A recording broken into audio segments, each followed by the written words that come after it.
Exodus King James Version. Chapter 1. Now these are the names of the children of Israel, which came into Egypt. Every man in his household came with Jacob. Reuben, Simeon, Levi, and Judah. Issachar, Zebulun, and Benjamin. Dan, and Naphtali, Gad, and Asher. And all the souls that came out of the loins of Jacob were 70 souls, for Joseph was in Egypt already. And Joseph died, and all his brethren, and all that generation. And the children of Israel were fruitful, and increased abundantly, and multiplied, and waxed exceeding mighty, and the land was filled with them. Now there arose up a new king over Egypt, which knew not Joseph. And he said unto his people, Behold, the people of the children of Israel are more and mightier than we. Come on, let us deal wisely with them, lest they multiply. And it come to pass, that, when there falleth out any war, they join also unto our enemies, and fight against us, and so get them up out of the land. Therefore they did set over them taskmasters to afflict them with their burdens. And they built for Pharaoh treasure cities, Pithom, and Ramses. But the more they afflicted them, the more they multiplied and grew. And they were grieved because of the children of Israel. And the Egyptians made the children of Israel to serve with rigor. And they made their lives bitter with hard bondage, in mortar, and in brick, and in all manner of service in the field. All their service, wherein they made them serve, was with rigor. And the king of Egypt spake to the Hebrew midwives, of which the name of the one was Shiphrah, and the name of the other Puah. And he said, When ye do the office of a midwife to the Hebrew women, and see them upon the stools, if it be a son, then ye shall kill him, but if it be a daughter, then she shall live. But the midwives feared God, and did not as the king of Egypt commanded them, but saved the men children alive. And the king of Egypt called for the midwives, and said unto them, Why have ye done this thing, and have saved the men children alive? And the midwives said unto Pharaoh, Because the Hebrew women are not as the Egyptian women, for they are lively, and are delivered ere the midwives come in unto them. Therefore God dealt well with the midwives, and the people multiplied, and waxed very mighty. And it came to pass, because the midwives feared God, that he made them houses. And Pharaoh charged all his people, saying, Every son that is born ye shall cast into the river, and every daughter ye shall save alive. Chapter 2. And there went a man of the house of Levi, and took to wife a daughter of Levi. And the woman conceived, and bare a son, and when she saw him that he was a goodly child, she hid him 3 months. And when she could not longer hide him, she took for him an ark of bulrushes, and daubed it with slime and with pitch, and put the child therein, and she laid it in the flags by the river's brink. And his sisters stood afar off, to wit what would be done to him. And the daughter of Pharaoh came down to wash herself at the river, and her maidens walked along by the river's side, and when she saw the ark among the flags, she sent her maid to fetch it. And when she had opened it, she saw the child, and, behold, the babe wept. And she had compassion on him, and said, This is one of the Hebrews' children. Then said his sister to Pharaoh's daughter, Shall I go and call to thee a nurse of the Hebrew women, that she may nurse the child for thee? And Pharaoh's daughter said to her, Go. And the maid went and called the child's mother. And Pharaoh's daughter said unto her, Take this child away, and nurse it for me, and I will give thee thy wages. And the women took the child, and nursed it. And the child grew, and she brought him unto Pharaoh's daughter, and he became her son. And she called his name Moses, and she said, Because I drew him out of the water. And it came to pass in those days, when Moses was grown, that he went out unto his brethren, and looked on their burdens, and he spied an Egyptian smiting an Hebrew, one of his brethren. And he looked this way and that way, and when he saw that there was no man, he slew the Egyptian, and hid him in the sand. And when he went out the second day, behold, 2 men of the Hebrews strove together, and he said to him that did the wrong, Wherefore smitest thou thy fellow? And he said, Who made thee a prince and a judge over us? Intendest thou to kill me, as thou killedst the Egyptian? And Moses feared, and said, Surely this thing is known. Now when Pharaoh heard this thing, he sought to slay Moses. But Moses fled from the face of Pharaoh, and dwelled in the land of Midian, and he sat down by a well. Now the priest of Midian had 7 daughters, and they came and drew water, and filled the troughs to water their father's flock. And the shepherds came and drove them away, but Moses stood up and helped them, and watered their flock. And when they came to Reuel their father, he said, How is it that ye are come so soon today? And they said, An Egyptian delivered us out of the hand of the shepherds, and also drew water enough for us, and watered the flock. And he said unto his daughters, And where is he? Why is it that ye have left the man? Call him, that he may eat bread. And Moses was content to dwell with the man, and he gave Moses Zipporah his daughter. And she bare him a son, and he called his name Gershom, for he said, I have been a stranger in a strange land. And it came to pass in process of time, that the king of Egypt died, and the children of Israel sighed by reason of the bondage, and they cried, and their cry came up unto God by reason of the bondage. And God heard their groaning, and God remembered his covenant with Abraham, with Isaac, and with Jacob. And God looked upon the children of Israel, and God had respect unto them. Chapter 3. Now Moses kept the flock of Jethro his father-in-law, the priest of Midian, and he led the flock to the backside of the desert, and came to the mountain of God, even to Horeb. And the angel of the Lord appeared unto him in a flame of fire out of the midst of a bush. And he looked, and, behold, the bush burned with fire, and the bush was not consumed. And Moses said, I will now turn aside, and see this great sight, why the bush is not burnt.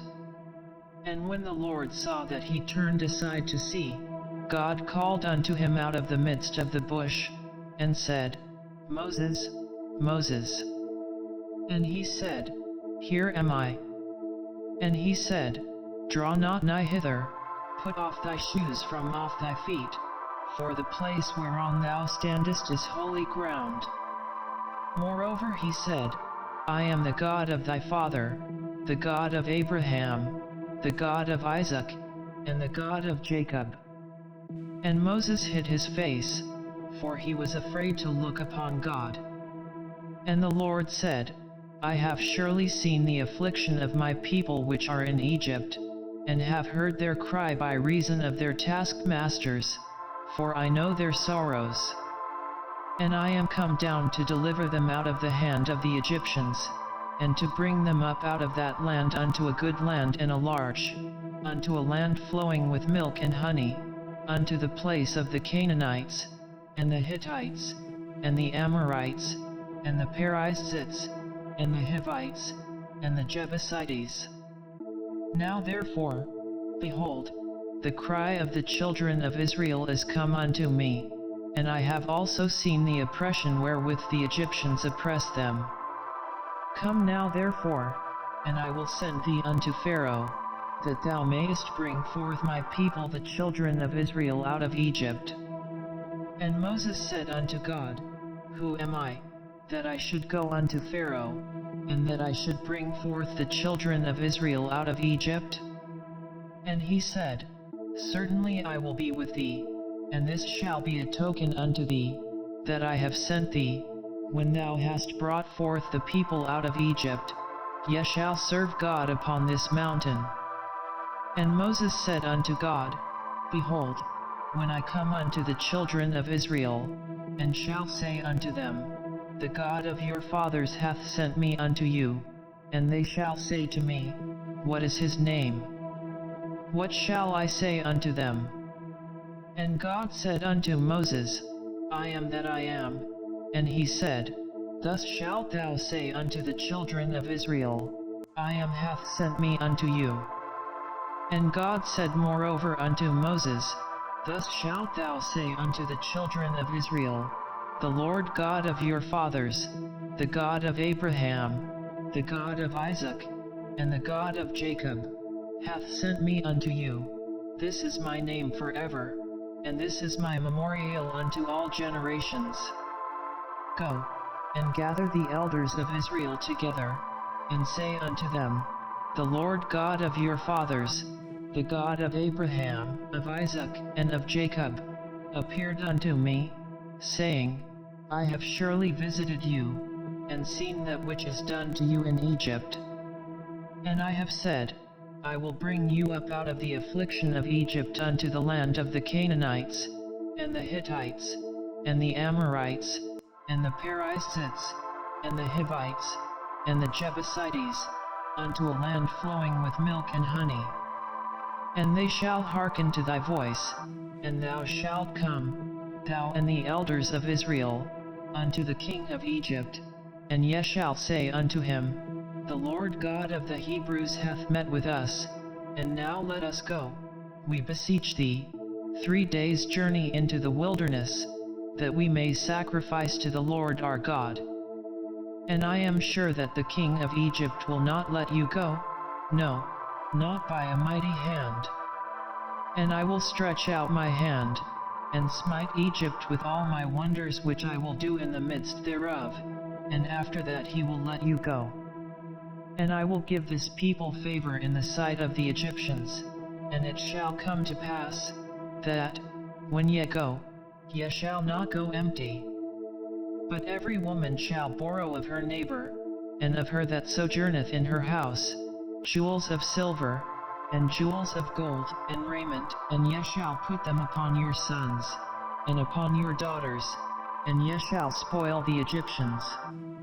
Chapter 4. And Moses answered and said, But, behold, they will not believe me, nor hearken unto my voice, for they will say, The Lord hath not appeared unto thee. And the Lord said unto him, What is that in thine hand? And he said, A rod. And he said, Cast it on the ground. And he cast it on the ground, and it became a serpent, and Moses fled from before it. And the Lord said unto Moses, Put forth thine hand, and take it by the tail. And he put forth his hand, and caught it, and it became a rod in his hand. That they may believe that the Lord God of their fathers, the God of Abraham, the God of Isaac, and the God of Jacob, hath appeared unto thee. And the Lord said furthermore unto him, Put now thine hand into thy bosom. And he put his hand into his bosom, and when he took it out, behold, his hand was leprous as snow. And he said, Put thine hand into thy bosom again.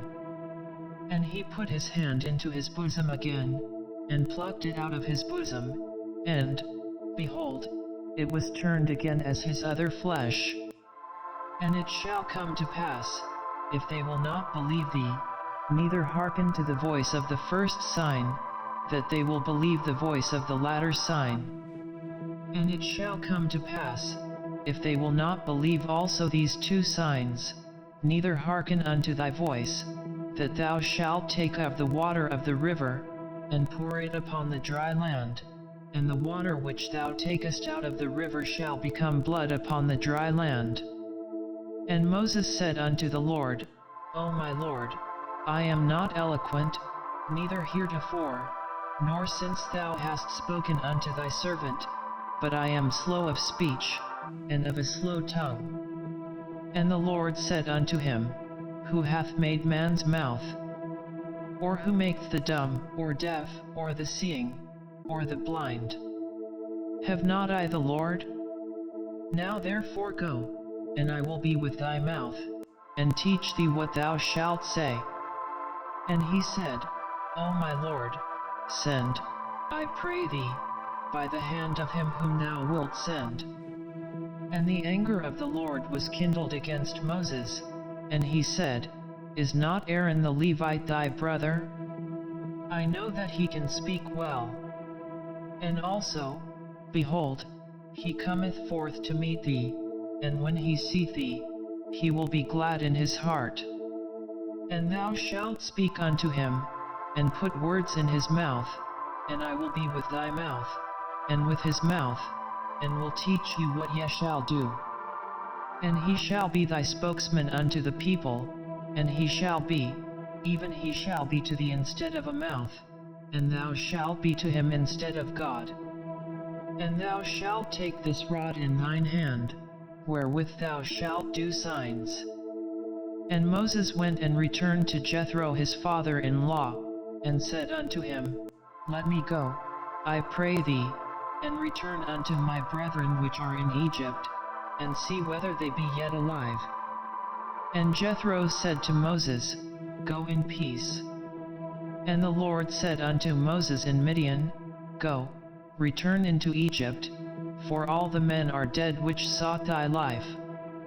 And Moses took his wife and his sons, and set them upon an ass, and he returned to the land of Egypt, and Moses took the rod of God in his hand. And the Lord said unto Moses, When thou goest to return into Egypt, see that thou do all those wonders before Pharaoh, which I have put in thine hand, but I will harden his heart, that he shall not let the people go. And thou shalt say unto Pharaoh, Thus saith the Lord, Israel is my son, even my firstborn. And I say unto thee, Let my son go, that he may serve me, and if thou refuse to let him go, behold, I will slay thy son, even thy firstborn. And it came to pass by the way in the inn, that the Lord met him, and sought to kill him. Then Zipporah took a sharp stone, and cut off the foreskin of her son, and cast it at his feet, and said, Surely a bloody husband art thou to me. So he let him go. Then she said, A bloody husband thou art, because of the circumcision. And the Lord said to Aaron, Go into the wilderness to meet Moses. And he went, and met him in the mount of God, and kissed him. And Moses told Aaron all the words of the Lord who had sent him, and all the signs which he had commanded him. And Moses and Aaron went and gathered together all the elders of the children of Israel. And Aaron spake all the words which the Lord had spoken unto Moses, and did the signs in the sight of the people.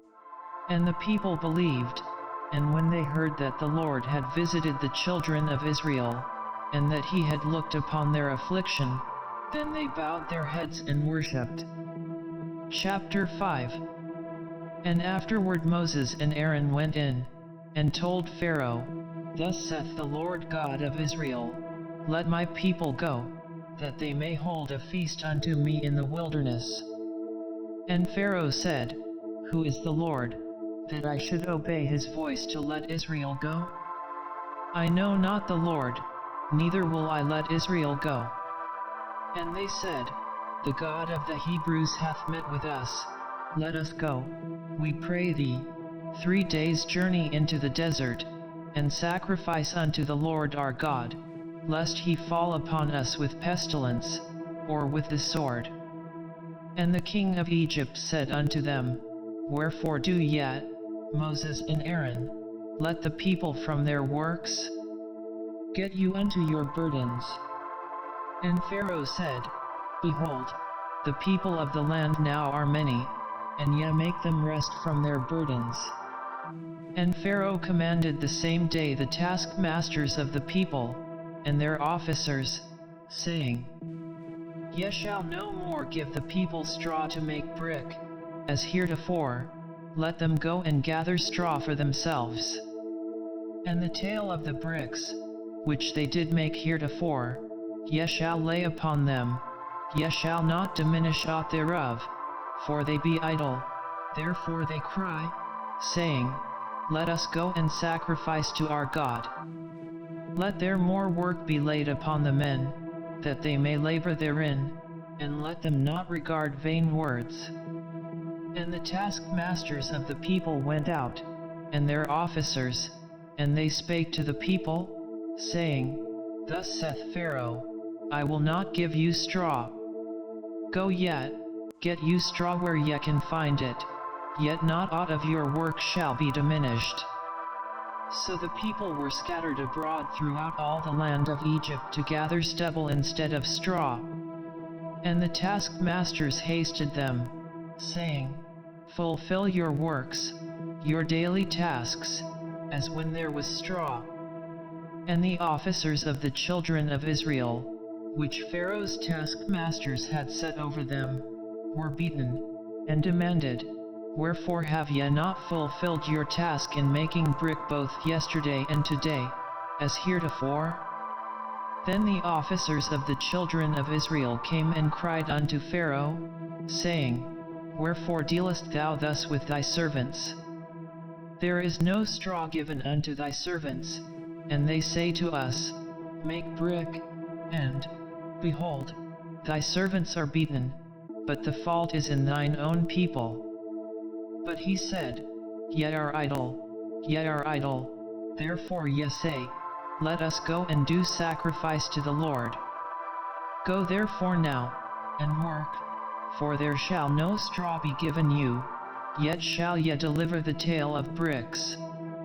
And the officers of the children of Israel did see that they were in evil case, after it was said, Ye shall not minish aught from your bricks of your daily task. And they met Moses and Aaron, who stood in the way, as they came forth from Pharaoh. And they said unto them, The Lord look upon you, and judge, because ye have made our savor to be abhorred in the eyes of Pharaoh, and in the eyes of his servants, to put a sword in their hand to slay us.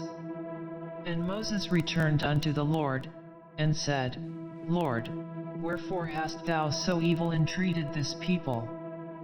Why is it that thou hast sent me? For since I came to Pharaoh to speak in thy name, he hath done evil to this people, neither hast thou delivered thy people at all. Chapter 6.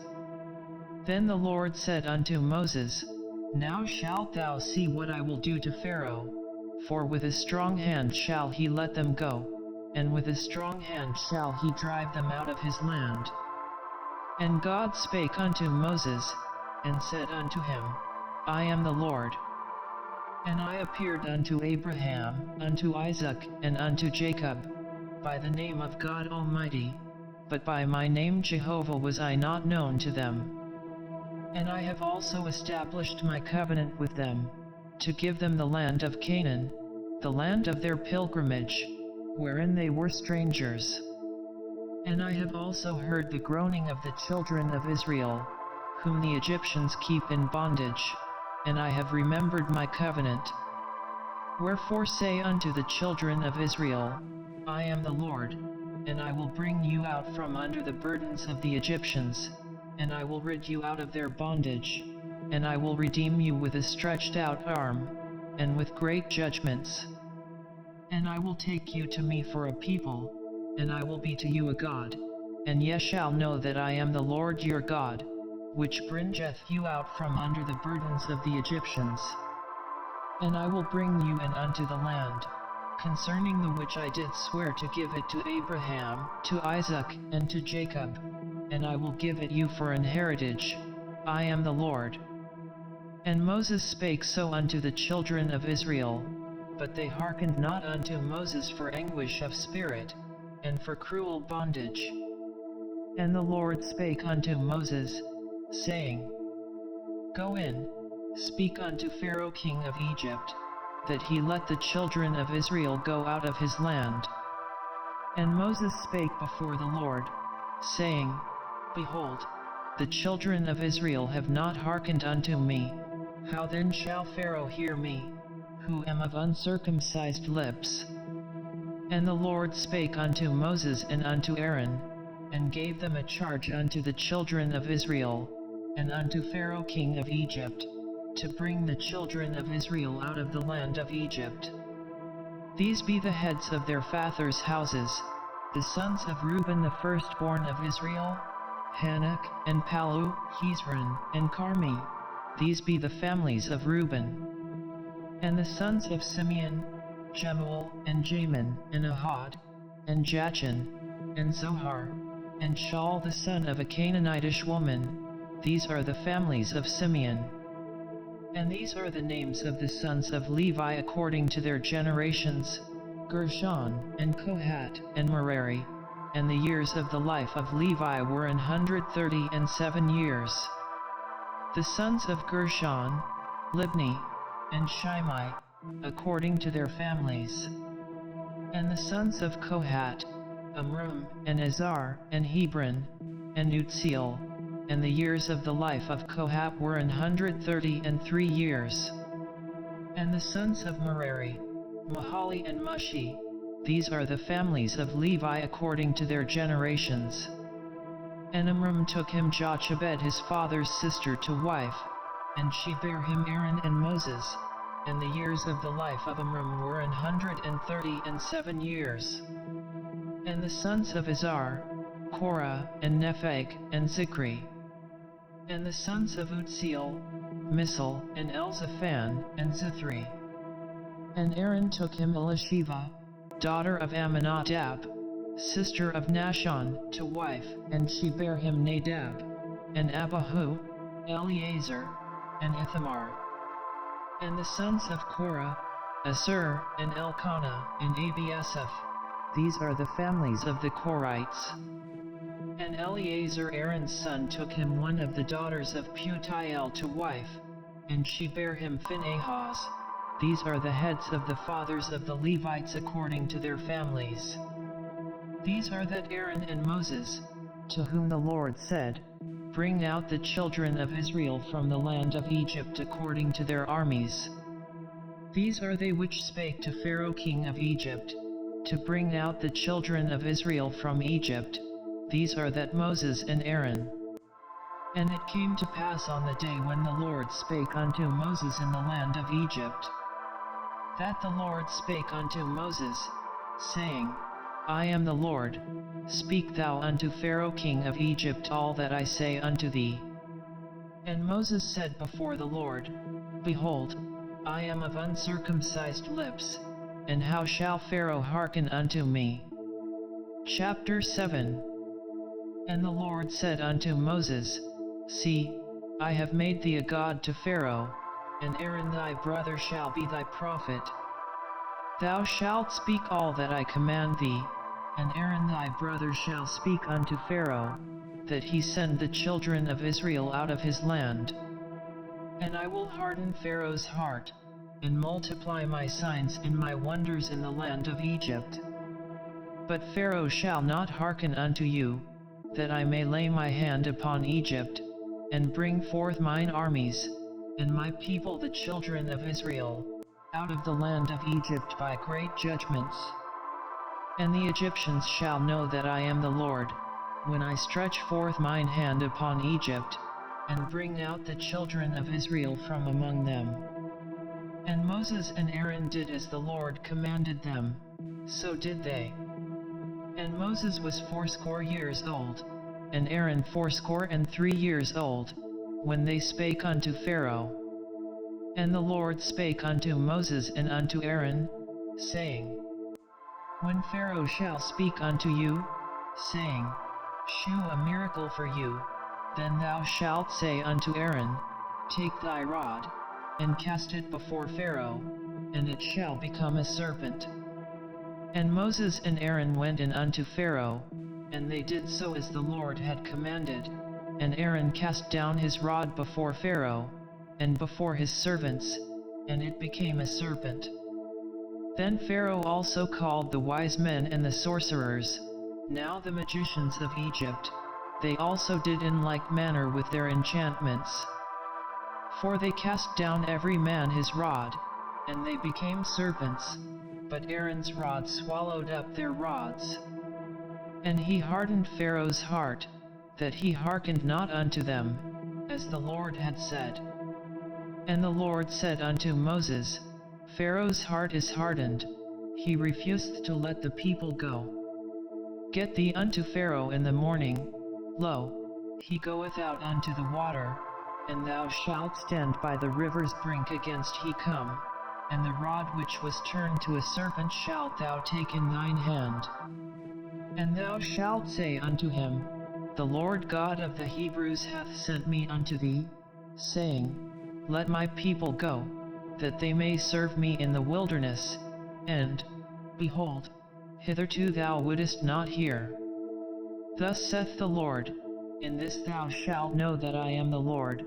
Behold, I will smite with the rod that is in mine hand upon the waters which are in the river, and they shall be turned to blood. And the fish that is in the river shall die, and the river shall stink, and the Egyptians shall loathe to drink of the water of the river. And the Lord spake unto Moses, Say unto Aaron, Take thy rod, and stretch out thine hand upon the waters of Egypt, upon their streams, upon their rivers, and upon their ponds, and upon all their pools of water, that they may become blood, and that there may be blood throughout all the land of Egypt, both in vessels of wood, and in vessels of stone. And Moses and Aaron did so, as the Lord commanded, and he lifted up the rod, and smote the waters that were in the river, in the sight of Pharaoh, and in the sight of his servants, and all the waters that were in the river were turned to blood. And the fish that was in the river died, and the river stank, and the Egyptians could not drink of the water of the river, and there was blood throughout all the land of Egypt. And the magicians of Egypt did so with their enchantments, and Pharaoh's heart was hardened, neither did he hearken unto them, as the Lord had said. And Pharaoh turned and went into his house, neither did he set his heart to this also. And all the Egyptians digged round about the river for water to drink, for they could not drink of the water of the river. And 7 days were fulfilled, after that the Lord had smitten the river. Chapter 8. And the Lord spake unto Moses, Go unto Pharaoh, and say unto him, Thus saith the Lord, Let my people go, that they may serve me. And if thou refuse to let them go, behold, I will smite all thy borders with frogs. And the river shall bring forth frogs abundantly, which shall go up and come into thine house, and into thy bedchamber, and upon thy bed, and into the house of thy servants, and upon thy people, and into thine ovens, and into thine eating troughs, and the frogs shall come up both on thee, and upon thy people, and upon all thy servants. And the Lord spake unto Moses, Say unto Aaron, Stretch forth thine hand with thy rod over the streams, over the rivers, and over the ponds, and cause frogs to come up upon the land of Egypt. And Aaron stretched out his hand over the waters of Egypt, and the frogs came up, and covered the land of Egypt. And the magicians did so with their enchantments, and brought up frogs upon the land of Egypt. Then Pharaoh called for Moses and Aaron, and said, Entreat the Lord, that he may take away the frogs from me, and from my people, and I will let the people go, that they may do sacrifice unto the Lord. And Moses said unto Pharaoh, Glory over me, when shall I entreat for thee, and for thy servants, and for thy people, to destroy the frogs from thee and thy houses, that they may remain in the river only? And he said, Tomorrow. And he said, Be it according to thy word, that thou mayest know that there is none like unto the Lord our God. And the frogs shall depart from thee, and from thy houses, and from thy servants, and from thy people, they shall remain in the river only. And Moses and Aaron went out from Pharaoh, and Moses cried unto the Lord because of the frogs which he had brought against Pharaoh. And the Lord did according to the word of Moses, and the frogs died out of the houses, out of the villages, and out of the fields. And they gathered them together upon heaps, and the land stank. But when Pharaoh saw that there was respite, he hardened his heart, and hearkened not unto them, as the Lord had said. And the Lord said unto Moses, Say unto Aaron, Stretch out thy rod, and smite the dust of the land, that it may become lice throughout all the land of Egypt. And they did so, for Aaron stretched out his hand with his rod, and smote the dust of the earth, and it became lice in man, and in beast. All the dust of the land became lice throughout all the land of Egypt. And the magicians did so with their enchantments to bring forth lice, but they could not, so there were lice upon man, and upon beast. Then the magicians said unto Pharaoh, This is the finger of God. And Pharaoh's heart was hardened, and he hearkened not unto them, as the Lord had said. And the Lord said unto Moses, Rise up early in the morning, and stand before Pharaoh. Lo, he cometh forth to the water, and say unto him, Thus saith the Lord, Let my people go, that they may serve me. Else, if thou wilt not let my people go, behold, I will send swarms of flies upon thee, and upon thy servants, and upon thy people, and into thy houses, and the houses of the Egyptians shall be full of swarms of flies, and also the ground whereon they are. And I will sever in that day the land of Goshen, in which my people dwell, that no swarms of flies shall be there, to the end thou mayest know that I am the Lord in the midst of the earth. And I will put a division between my people and thy people. Tomorrow shall this sign be. And the Lord did so, and there came a grievous swarm of flies into the house of Pharaoh, and into his servants' houses, and into all the land of Egypt. The land was corrupted by reason of the swarm of flies. And Pharaoh called for Moses and for Aaron, and said, Go yet, sacrifice to your God in the land. And Moses said, It is not meet so to do, for we shall sacrifice the abomination of the Egyptians to the Lord our God. Lo, shall we sacrifice the abomination of the Egyptians before their eyes, and will they not stone us? We will go 3 days' journey into the wilderness, and sacrifice to the Lord our God, as he shall command us. And Pharaoh said, I will let you go, that ye may sacrifice to the Lord your God in the wilderness, only ye shall not go very far away. Entreat for me. And Moses said, Behold, I go out from thee, and I will entreat the Lord that the swarms of flies may depart from Pharaoh, from his servants, and from his people, tomorrow. But let not Pharaoh deal deceitfully any more in not letting the people go to sacrifice to the Lord. And Moses went out from Pharaoh, and entreated the Lord. And the Lord did according to the word of Moses, and he removed the swarms of flies from Pharaoh, from his servants, and from his people. There remained not one. And Pharaoh hardened his heart at this time also, neither would he let the people go. Chapter 9. Then the Lord said unto Moses, Go in unto Pharaoh, and tell him, Thus saith the Lord God of the Hebrews, Let my people go, that they may serve me. For if thou refuse to let them go, and wilt hold them still, behold, The hand of the Lord is upon thy cattle which is in the field, upon the horses, upon the asses, upon the camels, upon the oxen, and upon the sheep, there shall be a very grievous murrain. And the Lord shall sever between the cattle of Israel and the cattle of Egypt, and there shall nothing die of all that is the children's of Israel. And the Lord appointed a set time, saying, Tomorrow the Lord shall do this thing in the land. And the Lord did that thing on the morrow, and all the cattle of Egypt died, but of the cattle of the children of Israel died not one. And Pharaoh sent, and, behold, there was not one of the cattle of the Israelites dead. And the heart of Pharaoh was hardened, and he did not let the people go. And the Lord said unto Moses and unto Aaron, Take to you handfuls of ashes of the furnace, and let Moses sprinkle it toward the heaven in the sight of Pharaoh.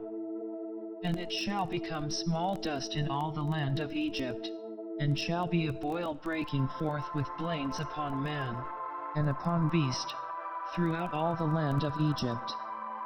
And they took ashes of the furnace, and stood before Pharaoh, and Moses sprinkled it up toward heaven, and it became a boil breaking forth with blains upon man, and upon beast.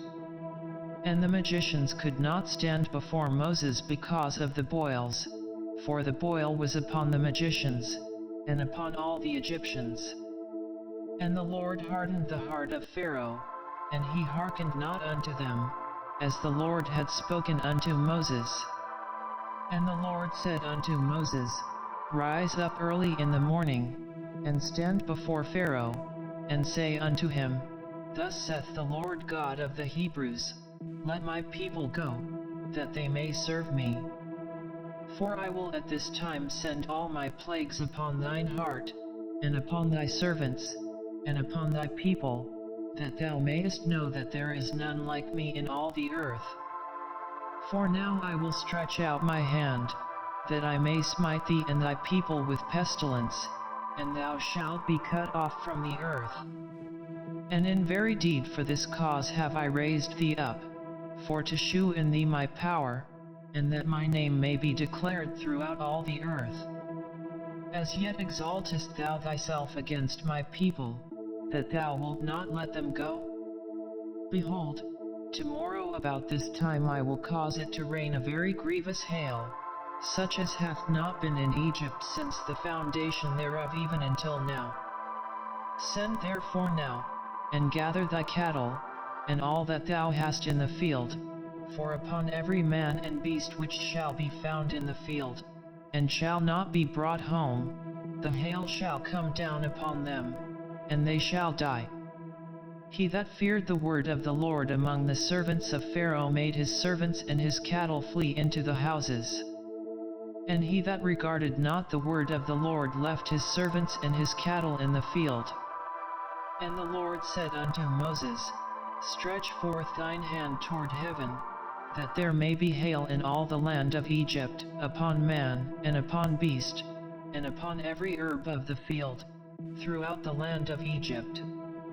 And Moses stretched forth his rod toward heaven, and the Lord sent thunder and hail, and the fire ran along upon the ground, and the Lord rained hail upon the land of Egypt. So there was hail, and fire mingled with the hail, very grievous, such as there was none like it in all the land of Egypt since it became a nation. And the hail smote throughout all the land of Egypt all that was in the field, both man and beast, and the hail smote every herb of the field, and brake every tree of the field. Only in the land of Goshen, where the children of Israel were, was there no hail.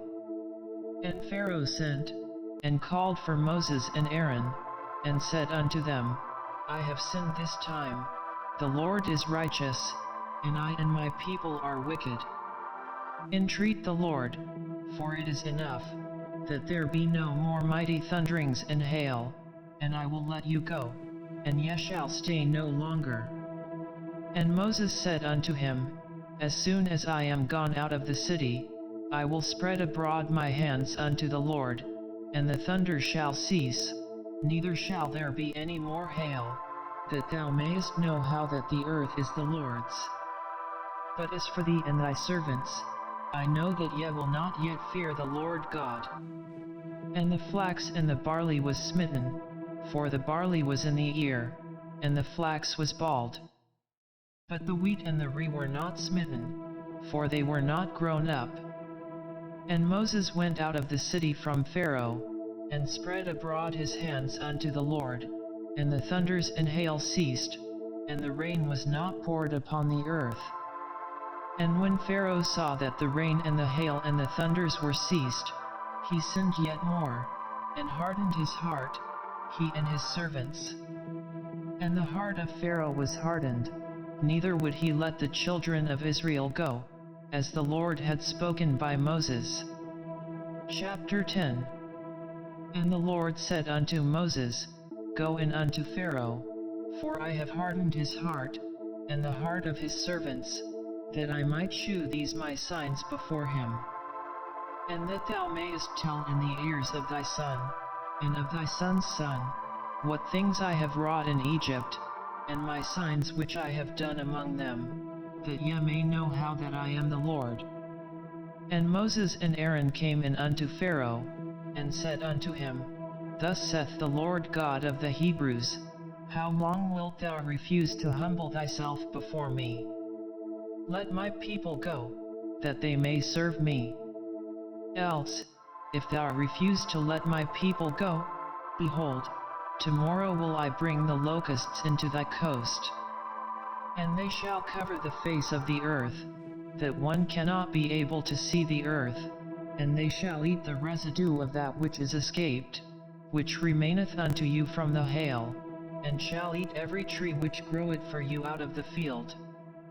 And they shall fill thy houses, and the houses of all thy servants, and the houses of all the Egyptians, which neither thy fathers, nor thy fathers' fathers have seen, since the day that they were upon the earth unto this day.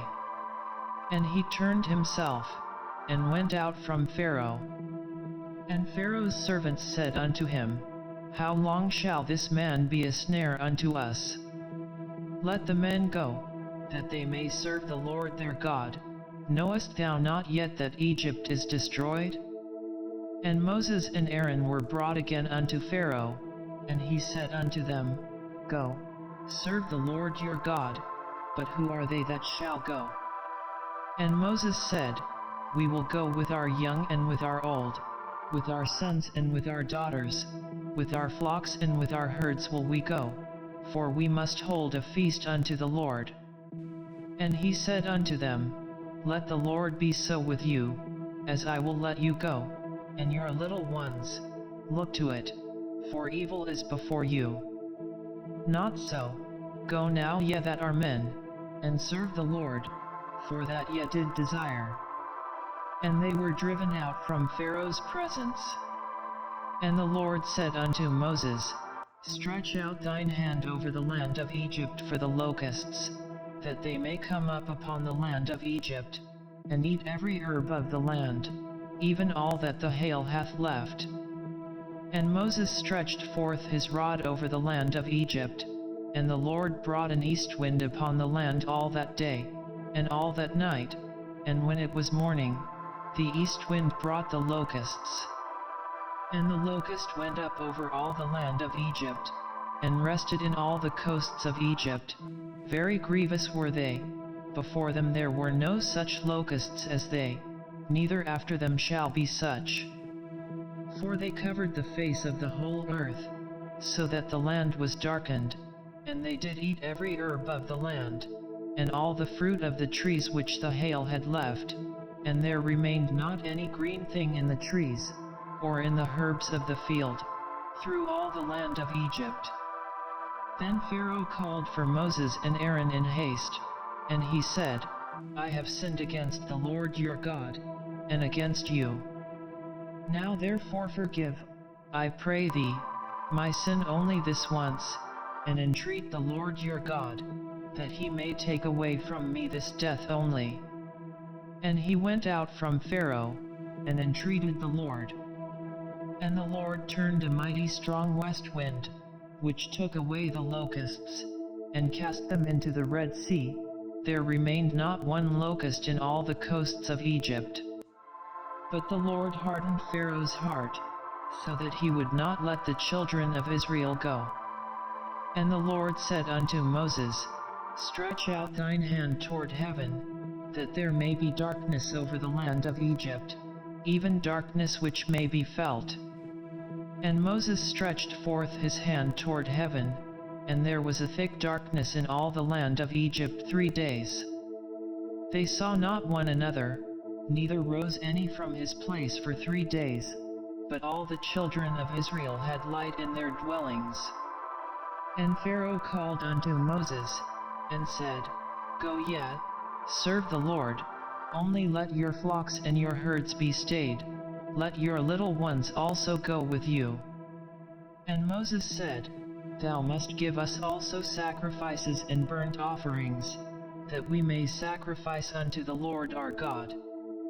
Our cattle also shall go with us, there shall not an hoof be left behind, for thereof must we take to serve the Lord our God, and we know not with what we must serve the Lord, until we come thither. But the Lord hardened Pharaoh's heart, and he would not let them go. And Pharaoh said unto him, Get thee from me, take heed to thyself, see my face no more, for in that day thou seest my face thou shalt die. And Moses said, Thou hast spoken well, I will see thy face again no more. Exodus King James Version. Chapter 11. And the Lord said unto Moses, Yet will I bring one plague more upon Pharaoh, and upon Egypt, afterwards he will let you go hence. When he shall let you go, he shall surely thrust you out hence altogether. Speak now in the ears of the people, and let every man borrow of his neighbor, and every woman of her neighbor, jewels of silver and jewels of gold. And the Lord gave the people favor in the sight of the Egyptians. Moreover, the man Moses was very great in the land of Egypt, in the sight of Pharaoh's servants, and in the sight of the people. And Moses said, Thus saith the Lord, About midnight will I go out into the midst of Egypt. And all the firstborn in the land of Egypt shall die, from the firstborn of Pharaoh that sitteth upon his throne, even unto the firstborn of the maidservant that is behind the mill, and all the firstborn of beasts. And there shall be a great cry throughout all the land of Egypt, such as there was none like it, nor shall be like it any more. But against any of the children of Israel shall not a dog move his tongue against man or beast, that ye may know how that the Lord doth put a difference between the Egyptians and Israel. And all these thy servants shall come down unto me, and bow down themselves unto me, saying, Get thee out, and all the people that follow thee, and after that I will go out. And he went out from Pharaoh in a great anger. And the Lord said unto Moses, Pharaoh shall not hearken unto you, that my wonders may be multiplied in the land of Egypt. And Moses and Aaron did all these wonders before Pharaoh, and the Lord hardened Pharaoh's heart, so that he would not let the children of Israel go out of his land. Chapter 12. And the Lord spake unto Moses and Aaron in the land of Egypt, saying, This month shall be unto you the beginning of months, it shall be the first month of the year to you. Speak yet unto all the congregation of Israel, saying, In the 10th day of this month they shall take to them every man a lamb, according to the house of their fathers, a lamb for an house.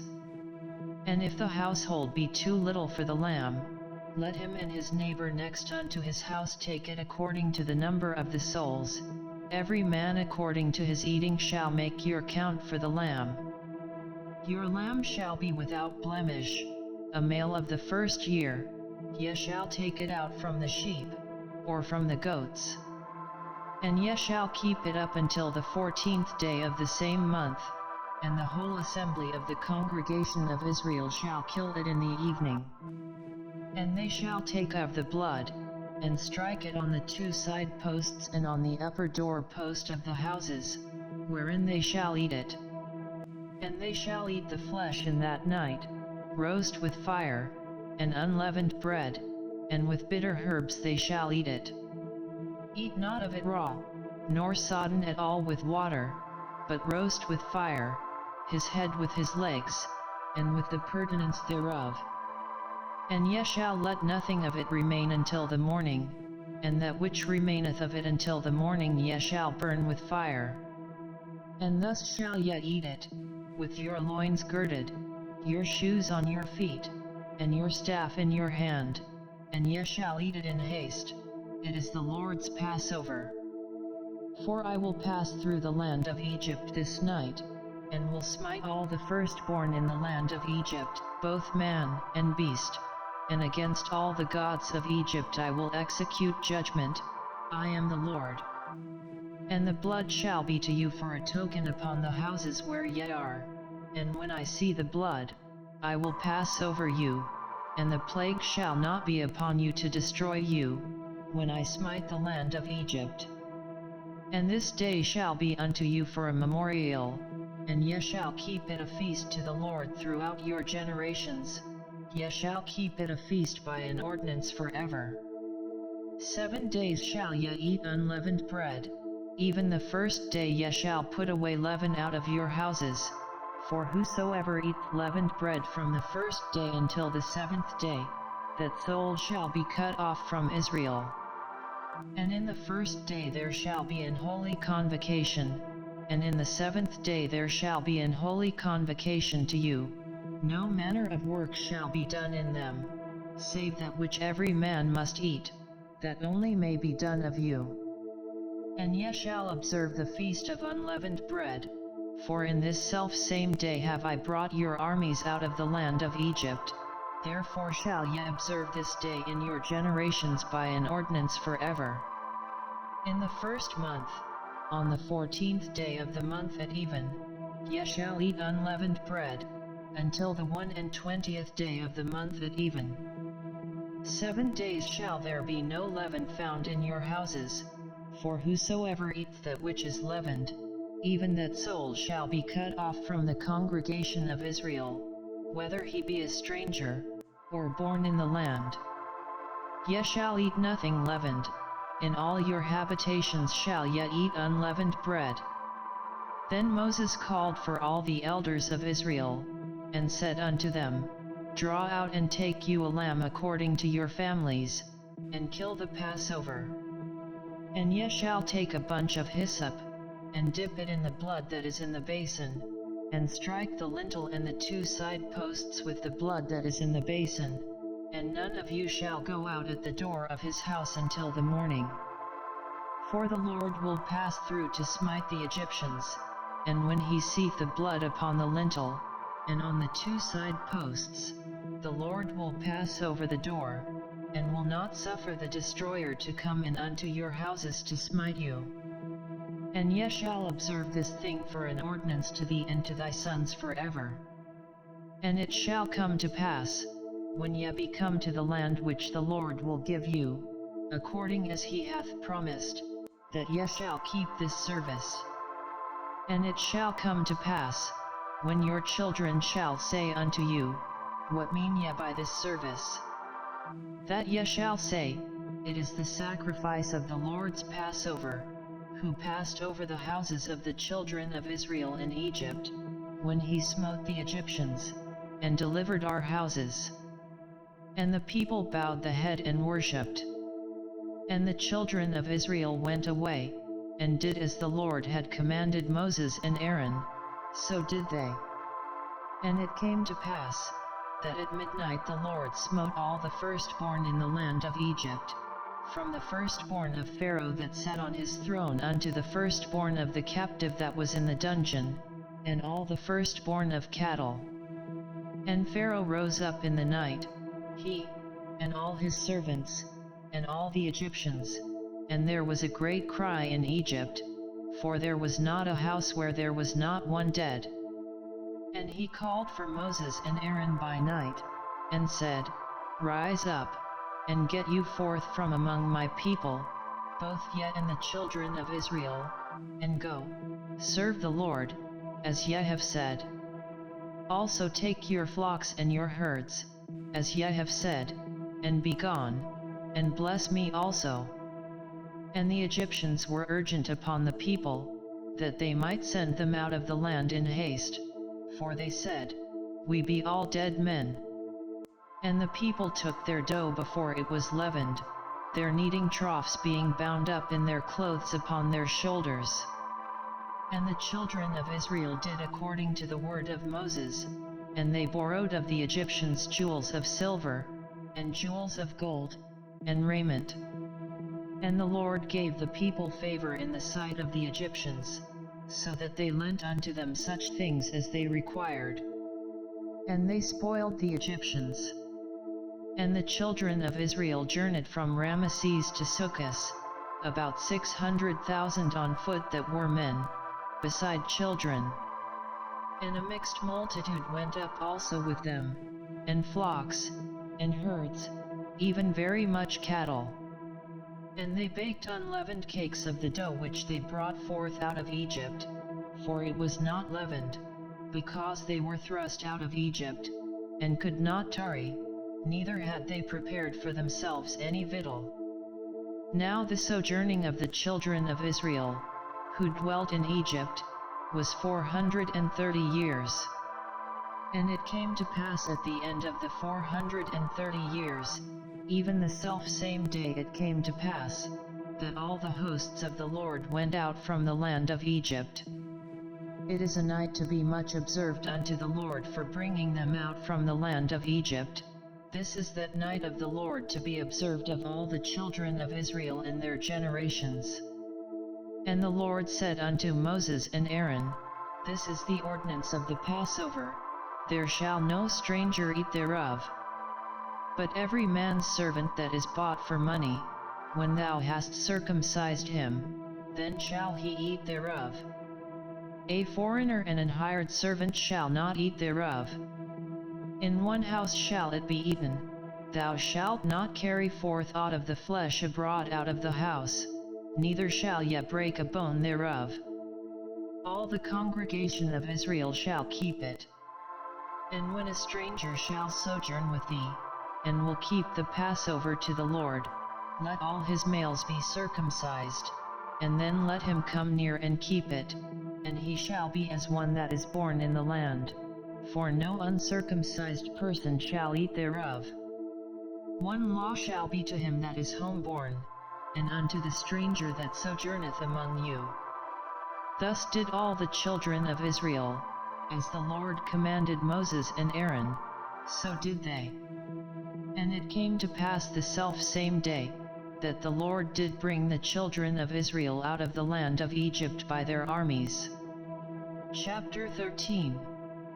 And the Lord spake unto Moses, saying, Sanctify unto me all the firstborn, whatsoever openeth the womb among the children of Israel, both of man and of beast, it is mine.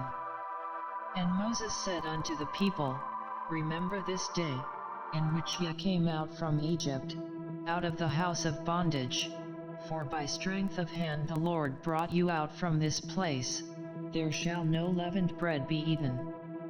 This day came ye out in the month of Aviv. And it shall be when the Lord shall bring thee into the land of the Canaanites, and the Hittites, and the Amorites, and the Hivites, and the Jebusites, which he sware unto thy fathers to give thee, a land flowing with milk and honey, that thou shalt keep this service in this month. 7 days thou shalt eat unleavened bread, and in the 7th day shall be a feast to the Lord. Unleavened bread shall be eaten 7 days, and there shall no leavened bread be seen with thee, neither shall there be leaven seen with thee in all thy quarters. And thou shalt shew thy son in that day, saying, This is done because of that which the Lord did unto me when I came forth out of Egypt. And it shall be for a sign unto thee upon thine hand, and for a memorial between thine eyes, that the Lord's law may be in thy mouth. For with a strong hand hath the Lord brought thee out of Egypt. Thou shalt therefore keep this ordinance in his season from year to year.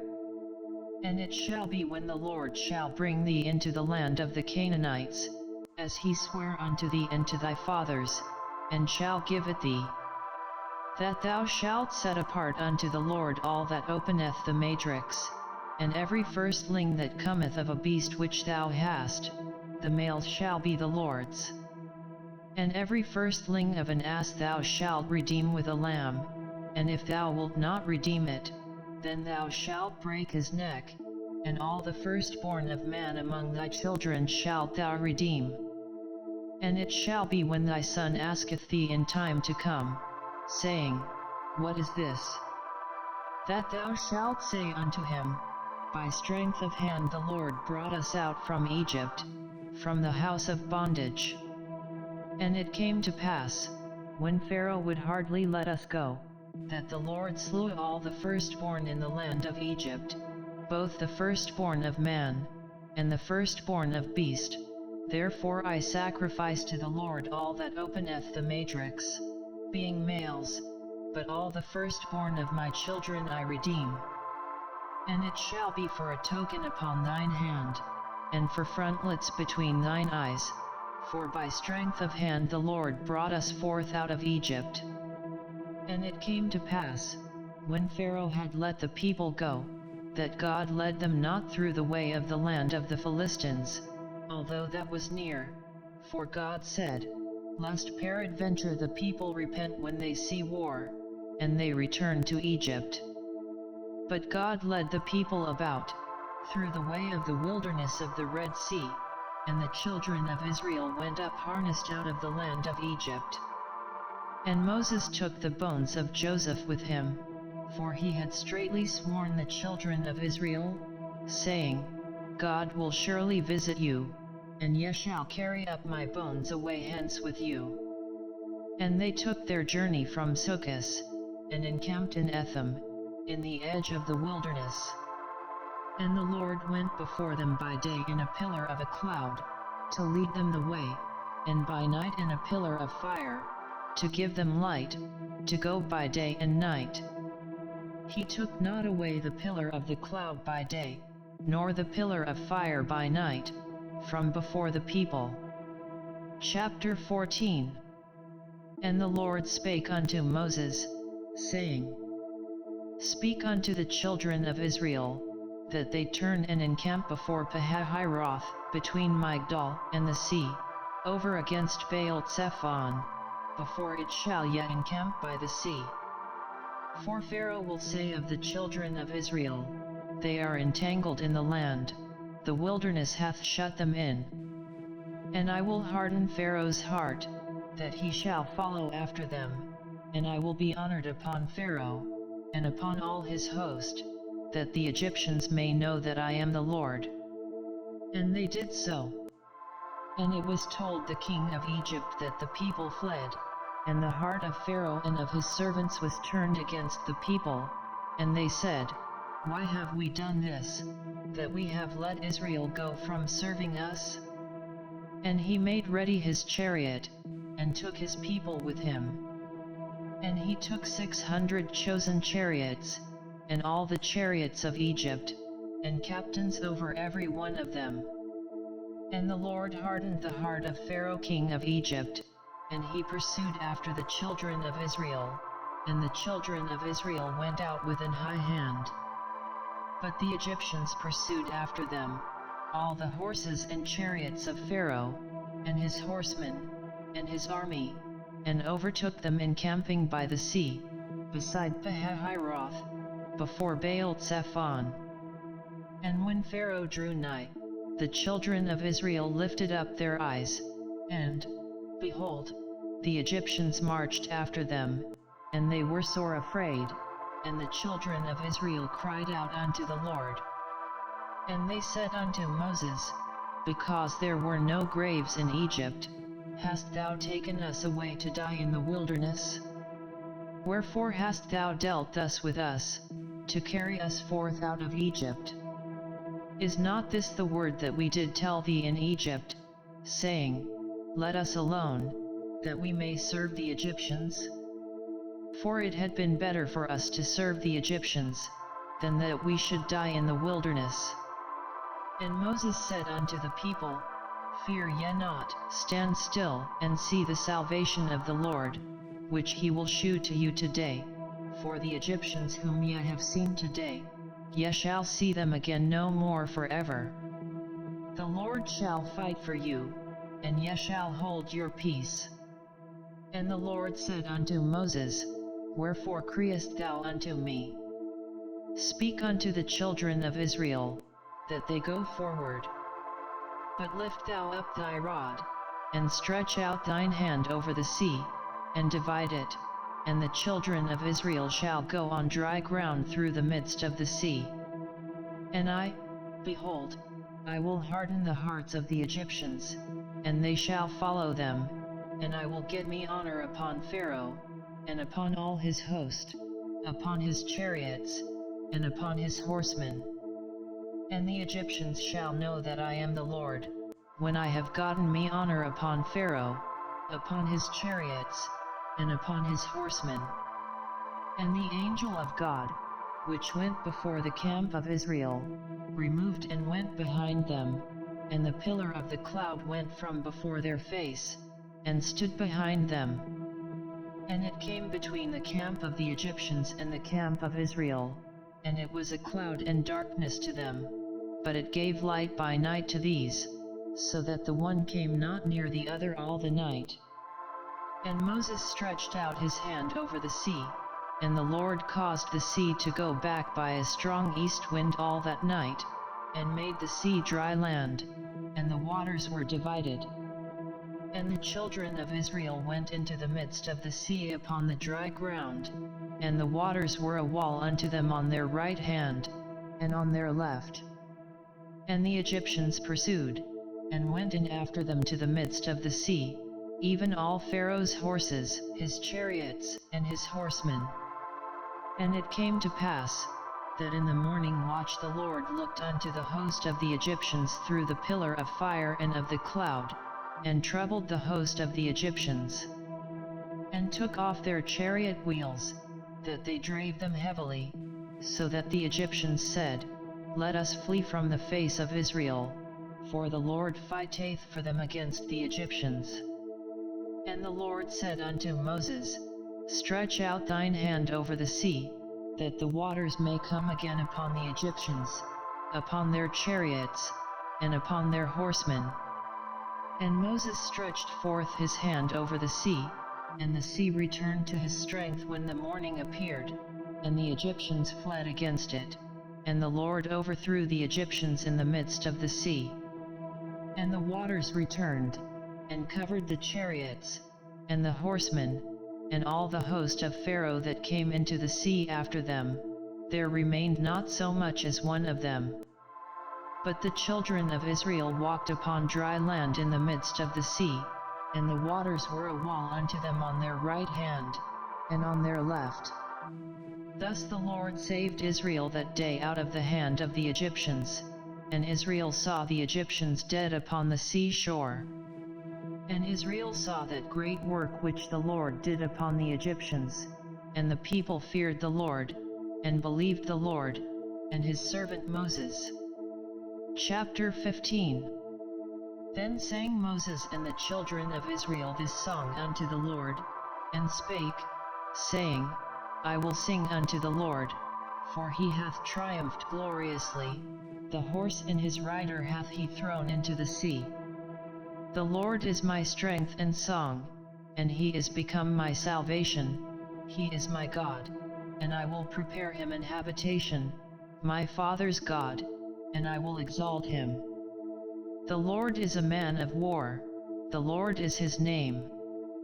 Pharaoh's chariots and his host hath he cast into the sea, his chosen captains also are drowned in the Red Sea. The depths have covered them, they sank into the bottom as a stone. Thy right hand, O Lord, is become glorious in power, thy right hand, O Lord, hath dashed in pieces the enemy.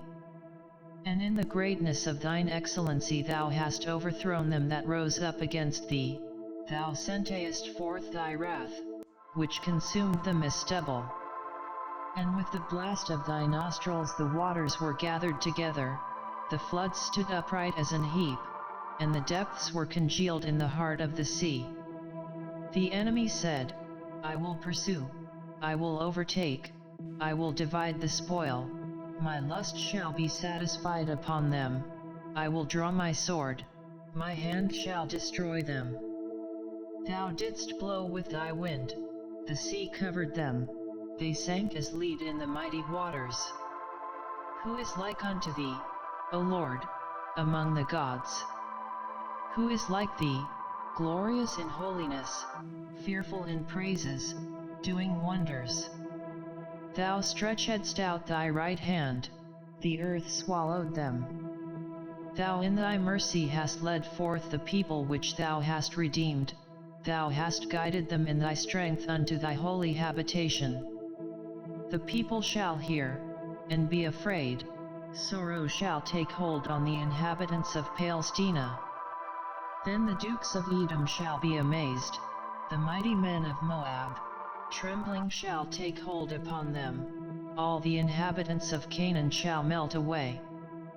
Fear and dread shall fall upon them, by the greatness of thine arm they shall be as still as a stone, till thy people pass over, O Lord, till the people pass over, which thou hast purchased. Thou shalt bring them in, and plant them in the mountain of thine inheritance, in the place, O Lord, which thou hast made for thee to dwell in the sanctuary, O Lord, which thy hands have established. The Lord shall reign forever and ever. For the horse of Pharaoh went in with his chariots and with his horsemen into the sea, and the Lord brought again the waters of the sea upon them, but the children of Israel went on dry land in the midst of the sea.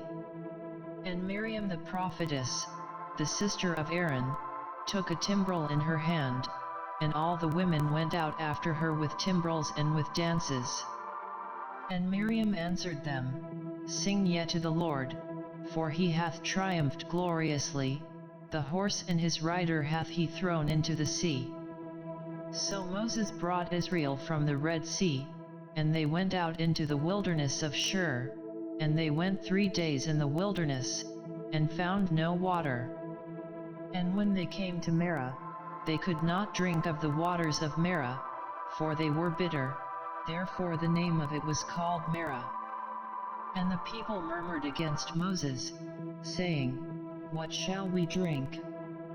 And he cried unto the Lord, and the Lord shewed him a tree, which when he had cast into the waters were made sweet, there he made for them a statute and an ordinance, and there he proved them. And said, If thou wilt diligently hearken to the voice of the Lord thy God, and wilt do that which is right in his sight, and wilt give ear to his commandments, and keep all his statutes, I will put none of these diseases upon thee, which I have brought upon the Egyptians, for I am the Lord that healeth thee. And they came to Elim, where were 12 wells of water, and 70 palm trees, and they encamped there by the waters. Chapter 16. And they took their journey from Elim, and all the congregation of the children of Israel came unto the wilderness of Sin, which is between Elim and Sinai, on the 15th day of the 2nd month after their departing out of the land of Egypt.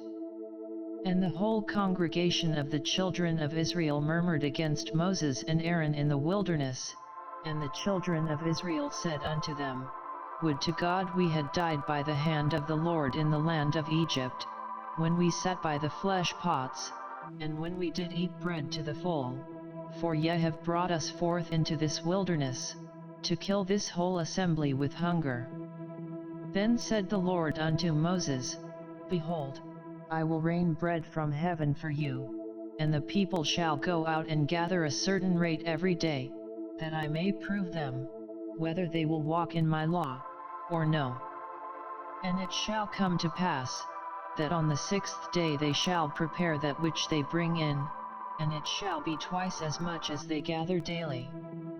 And Moses and Aaron said unto all the children of Israel, At even, then ye shall know that the Lord hath brought you out from the land of Egypt.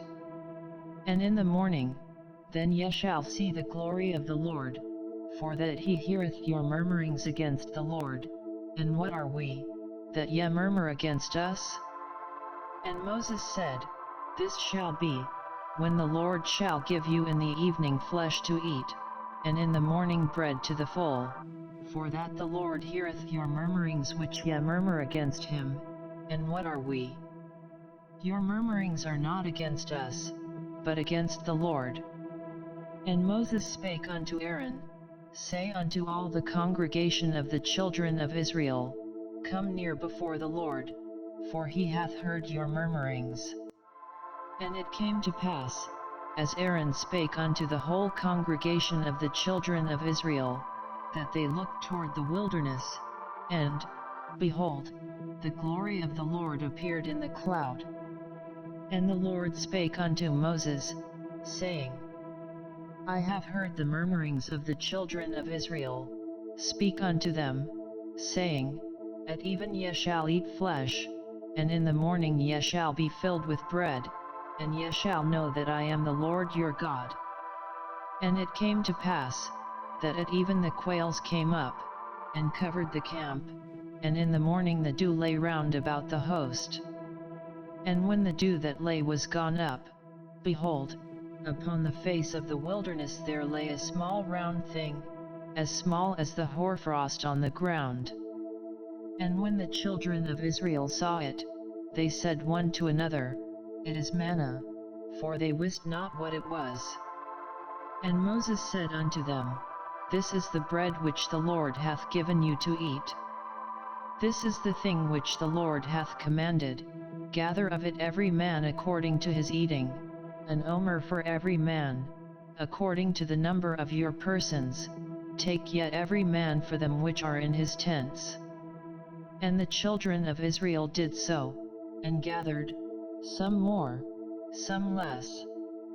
And when they did meet it with an omer, he that gathered much had nothing over, and he that gathered little had no lack, they gathered every man according to his eating. And Moses said, Let no man leave of it till the morning. Notwithstanding they hearkened not unto Moses, but some of them left of it until the morning, and it bred worms, and stank, and Moses was wroth with them. And they gathered it every morning, every man according to his eating, and when the sun waxed hot, it melted. And it came to pass, that on the 6th day they gathered twice as much bread, 2 omers for one man, and all the rulers of the congregation came and told Moses. And he said unto them, This is that which the Lord hath said, Tomorrow is the rest of the holy Sabbath unto the Lord. Bake that which ye will bake today, and seethe that ye will seethe, and that which remaineth over lay up for you to be kept until the morning. And they laid it up till the morning, as Moses bade, and it did not stink, neither was there any worm therein. And Moses said, Eat it today, for today is a Sabbath unto the Lord, today ye shall not find it in the field. 6 days ye shall gather it, but on the 7th day, which is the Sabbath, in it there shall be none. And it came to pass, that there went out some of the people on the 7th day for to gather, and they found none. And the Lord said unto Moses, How long refuse ye to keep my commandments and my laws? See, for that the Lord hath given you the Sabbath, therefore he giveth you on the 6th day the bread of 2 days, abide yet every man in his place, let no man go out of his place on the 7th day. So the people rested on the 7th day. And the house of Israel called the name thereof manna, and it was like coriander seed, white, and the taste of it was like wafers made with honey. And Moses said, This is the thing which the Lord commandeth, fill an omer of it to be kept for your generations, that they may see the bread wherewith I have fed you in the wilderness, when I brought you forth from the land of Egypt. And Moses said unto Aaron, Take a pot, and put an omer full of manna therein, and lay it up before the Lord, to be kept for your generations. As the Lord commanded Moses, so Aaron laid it up before the testimony, to be kept. And the children of Israel did eat manna 40 years, until they came to a land inhabited. They did eat manna, until they came unto the borders of the land of Canaan. Now an omer is the 10th part of an ephah. Chapter 17. And all the congregation of the children of Israel journeyed from the wilderness of Sin, after their journeys, according to the commandment of the Lord, and pitched in Rephidim, and there was no water for the people to drink. Wherefore the people did chide with Moses, and said, Give us water that we may drink. And Moses said unto them, Why chide ye with me? Wherefore do ye tempt the Lord? And the people thirsted there for water, and the people murmured against Moses, and said, Wherefore is this that thou hast brought us up out of Egypt, to kill us and our children and our cattle with thirst? And Moses cried unto the Lord, saying, What shall I do unto this people? They be almost ready to stone me.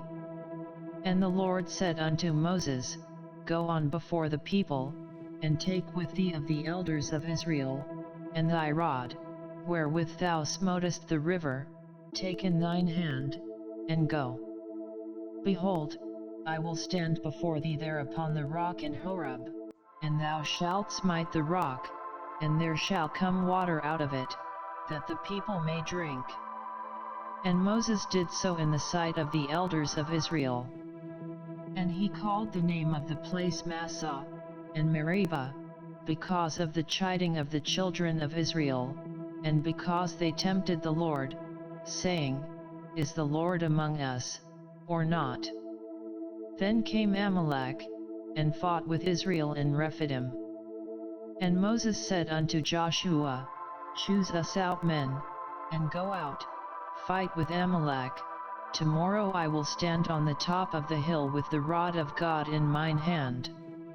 So Joshua did as Moses had said to him, and fought with Amalek, and Moses, Aaron, and Hur went up to the top of the hill. And it came to pass, when Moses held up his hand, that Israel prevailed, and when he let down his hand, Amalek prevailed. But Moses' hands were heavy, and they took a stone, and put it under him, and he sat thereon, and Aaron and Hur stayed up his hands, the one on the one side, and the other on the other side, and his hands were steady until the going down of the sun. And Joshua discomfited Amalek and his people with the edge of the sword. And the Lord said unto Moses, Write this for a memorial in a book, and rehearse it in the ears of Joshua, for I will utterly put out the remembrance of Amalek from under heaven. And Moses built an altar, and called the name of it Jehovah Nissi. For he said, Because the Lord hath sworn that the Lord will have war with Amalek from generation to generation. Chapter 18. When Jethro, the priest of Midian, Moses' father-in-law, heard of all that God had done for Moses, and for Israel his people, and that the Lord had brought Israel out of Egypt. Then Jethro, Moses' father-in-law, took Zipporah, Moses' wife, after he had sent her back, and her 2 sons, of which the name of the one was Gershom, for he said, I have been an alien in a strange land. And the name of the other was Eliezer, for the God of my father, said he, was mine help, and delivered me from the sword of Pharaoh. And Jethro, Moses' father-in-law, came with his sons and his wife unto Moses into the wilderness, where he encamped at the mount of God. And he said unto Moses, I thy father-in-law Jethro am come unto thee, and thy wife, and her 2 sons with her. And Moses went out to meet his father-in-law, and did obeisance, and kissed him, and they asked each other of their welfare, and they came into the tent. And Moses told his father-in-law all that the Lord had done unto Pharaoh and to the Egyptians for Israel's sake, and all the travail that had come upon them by the way, and how the Lord delivered them. And Jethro rejoiced for all the goodness which the Lord had done to Israel, whom he had delivered out of the hand of the Egyptians. And Jethro said, Blessed be the Lord, who hath delivered you out of the hand of the Egyptians, and out of the hand of Pharaoh, who hath delivered the people from under the hand of the Egyptians. Now I know that the Lord is greater than all gods, for in the thing wherein they dealt proudly he was above them. And Jethro, Moses' father-in-law, took a burnt offering and sacrifices for God, and Aaron came, and all the elders of Israel, to eat bread with Moses' father-in-law before God. And it came to pass on the morrow, that Moses sat to judge the people, and the people stood by Moses from the morning unto the evening. And when Moses' father-in-law saw all that he did to the people, he said, What is this thing that thou doest to the people? Why sittest thou thyself alone, and all the people stand by thee from morning unto even? And Moses said unto his father-in-law, Because the people come unto me to inquire of God. When they have a matter, they come unto me, and I judge between one and another, and I do make them know the statutes of God, and his laws. And Moses' father-in-law said unto him, The thing that thou doest is not good.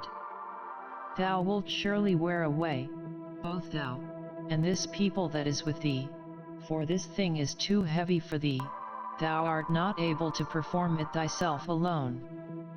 Hearken now unto my voice, I will give thee counsel, and God shall be with thee, be thou for the people to God ward, that thou mayest bring the causes unto God.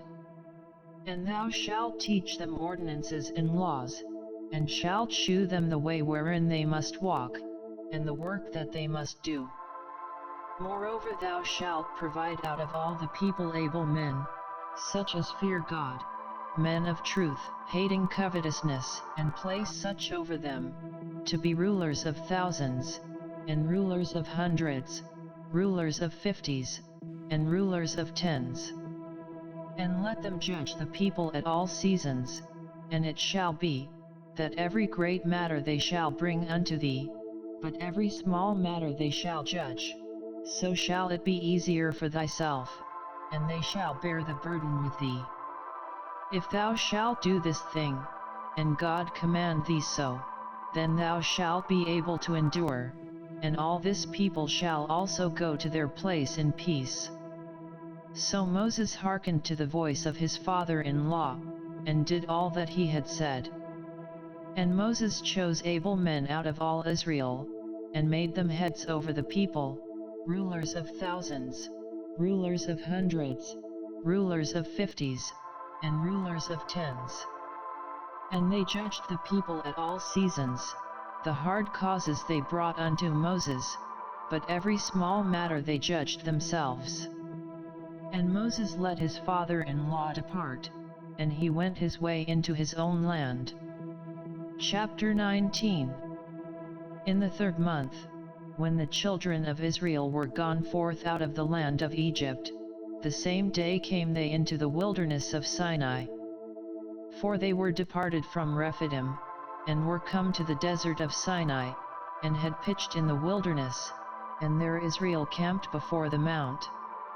And Moses went up unto God, and the Lord called unto him out of the mountain, saying, Thus shalt thou say to the house of Jacob, and tell the children of Israel, Ye have seen what I did unto the Egyptians, and how I bare you on eagle's wings, and brought you unto myself.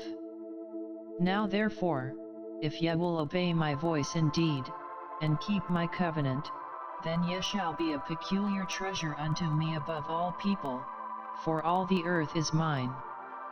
And ye shall be unto me a kingdom of priests, and an holy nation. These are the words which thou shalt speak unto the children of Israel. And Moses came and called for the elders of the people, and laid before their faces all these words which the Lord commanded him. And all the people answered together, and said, All that the Lord hath spoken we will do. And Moses returned the words of the people unto the Lord.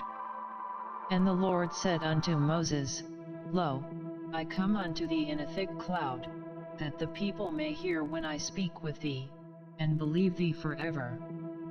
And Moses told the words of the people unto the Lord. And the Lord said unto Moses, Go unto the people, and sanctify them today and tomorrow, and let them wash their clothes.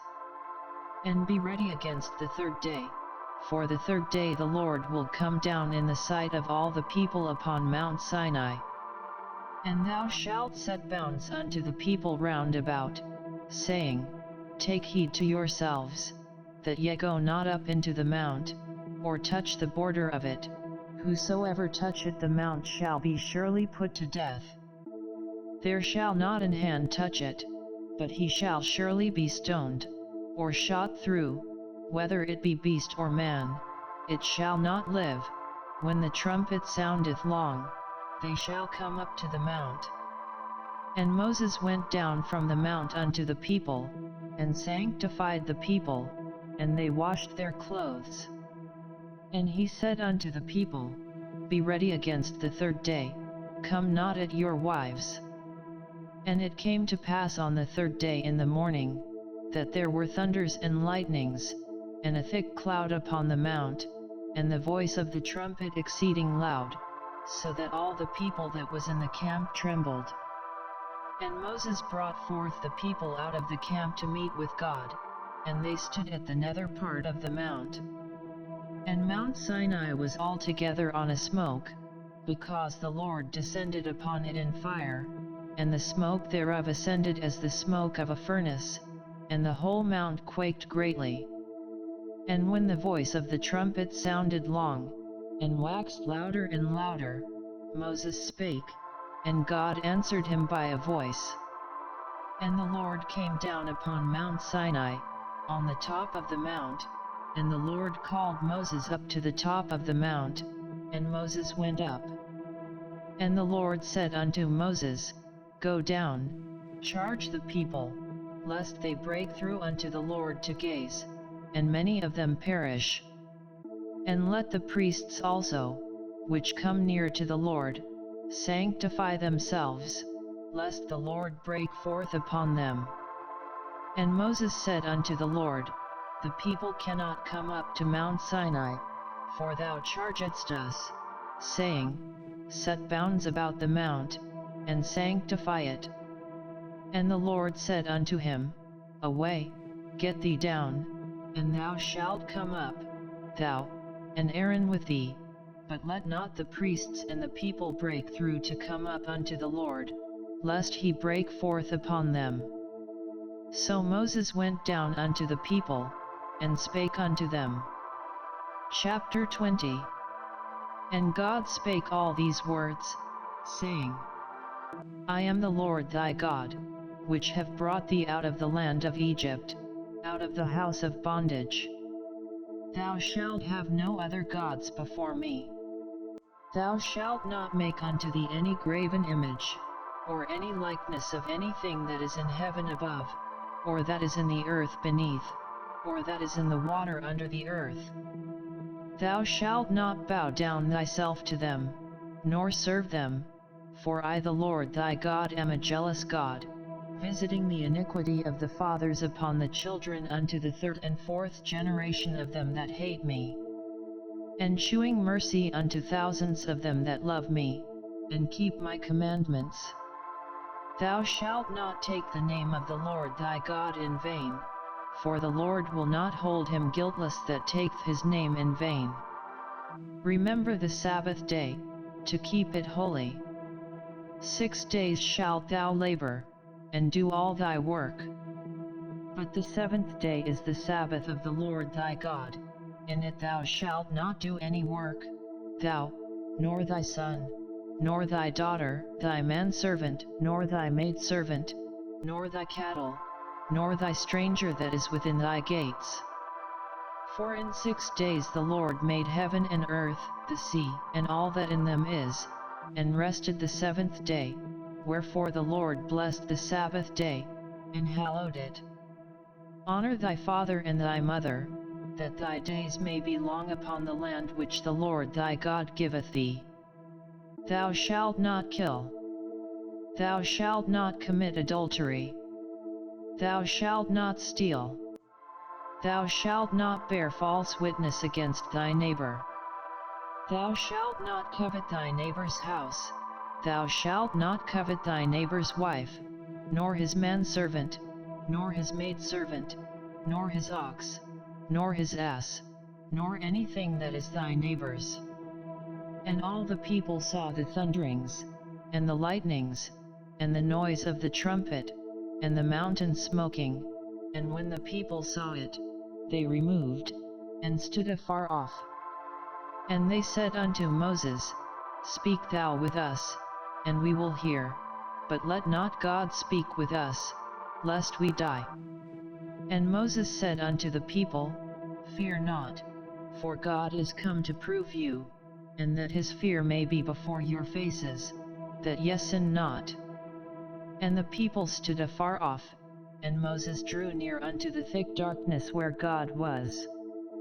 And the Lord said unto Moses, Thus thou shalt say unto the children of Israel, Ye have seen that I have talked with you from heaven. Ye shall not make with me gods of silver, neither shall ye make unto you gods of gold. An altar of earth thou shalt make unto me, and shalt sacrifice thereon thy burnt offerings, and thy peace offerings, thy sheep, and thine oxen. In all places where I record my name I will come unto thee, and I will bless thee. And if thou wilt make me an altar of stone, thou shalt not build it of hewn stone, for if thou lift up thy tool upon it, thou hast polluted it. Neither shalt thou go up by steps unto mine altar, that thy nakedness be not discovered thereon. Chapter 21. Now these are the judgments which thou shalt set before them. If thou buy an Hebrew servant, 6 years he shall serve, and in the 7th he shall go out free for nothing. If he came in by himself, he shall go out by himself. If he were married, then his wife shall go out with him. If his master have given him a wife, and she have borne him sons or daughters, the wife and her children shall be her master's, and he shall go out by himself. And if the servant shall plainly say, I love my master, my wife, and my children, I will not go out free, then his master shall bring him unto the judges. He shall also bring him to the door, or unto the doorpost, and his master shall bore his ear through with an awl, and he shall serve him forever. And if a man sell his daughter to be a maidservant, she shall not go out as the men servants do. If she please not her master, who hath betrothed her to himself, then shall he let her be redeemed. To sell her unto a strange nation he shall have no power, seeing he hath dealt deceitfully with her. And if he have betrothed her unto his son, he shall deal with her after the manner of daughters. If he take him another wife, her food, her raiment, and her duty of marriage, shall he not diminish? And if he do not these 3 unto her, then shall she go out free without money. He that smiteth a man, so that he die, shall be surely put to death. And if a man lie not in wait, but God deliver him into his hand, then I will appoint thee a place whither he shall flee. But if a man come presumptuously upon his neighbor, to slay him with guile, thou shalt take him from mine altar, that he may die. And he that smiteth his father, or his mother, shall be surely put to death. And he that stealeth a man, and selleth him, or if he be found in his hand, he shall surely be put to death. And he that curseth his father, or his mother, shall surely be put to death. And if men strive together, and one smite another with a stone, or with his fist, and he die not, but keepeth his bed, if he rise again, and walk abroad upon his staff, then shall he that smote him be quit, only he shall pay for the loss of his time, and shall cause him to be thoroughly healed. And if a man smite his servant, or his maid, with a rod, and he die under his hand, he shall be surely punished. Notwithstanding, if he continue a day or two, he shall not be punished, for he is his money. If men strive, and hurt a woman with child, so that her fruit depart from her, and yet no mischief follow, he shall be surely punished, according as the woman's husband will lay upon him, and he shall pay as the judges determine. And if any mischief follow, then thou shalt give life for life, eye for eye, tooth for tooth, hand for hand, foot for foot, burning for burning, wound for wound, stripe for stripe. And if a man smite the eye of his servant, or the eye of his maid, that it perish, he shall let him go free for his eye's sake. And if he smite out his manservant's tooth, or his maidservant's tooth, he shall let him go free for his tooth's sake. If an ox gore a man or a woman, that they die, then the ox shall be surely stoned, and his flesh shall not be eaten, but the owner of the ox shall be quit. But if the ox were wont to push with his horn in time past, and it hath been testified to his owner, and he hath not kept him in, but that he hath killed a man or a woman, the ox shall be stoned, and his owner also shall be put to death. If there be laid on him a sum of money, then he shall give for the ransom of his life whatsoever is laid upon him. Whether he have gored a son, or have gored a daughter, according to this judgment shall it be done unto him. If the ox shall push a manservant or a maidservant, he shall give unto their master 30 shekels of silver, and the ox shall be stoned. And if a man shall open a pit, or if a man shall dig a pit, and not cover it, and an ox or an ass fall therein, the owner of the pit shall make it good, and give money unto the owner of them, and the dead beast shall be his. And if one man's ox hurt another's, that he die, then they shall sell the live ox, and divide the money of it, and the dead ox also they shall divide. Or if it be known that the ox hath used to push in time past, and his owner hath not kept him in, he shall surely pay ox for ox, and the dead shall be his own. Chapter 22. If a man shall steal an ox, or a sheep, and kill it, or sell it, he shall restore 5 oxen for an ox, and 4 sheep for a sheep. If a thief be found breaking up, and be smitten that he die, there shall no blood be shed for him. If the sun be risen upon him, there shall be blood shed for him, for he should make full restitution. If he have nothing, then he shall be sold for his theft. If the theft be certainly found in his hand alive, whether it be ox, or ass, or sheep, he shall restore double. If a man shall cause a field or vineyard to be eaten, and shall put in his beast, and shall feed in another man's field, of the best of his own field, and of the best of his own vineyard, shall he make restitution. If fire break out, and catch in thorns, so that the stacks of corn, or the standing corn, or the field, be consumed therewith, he that kindled the fire shall surely make restitution.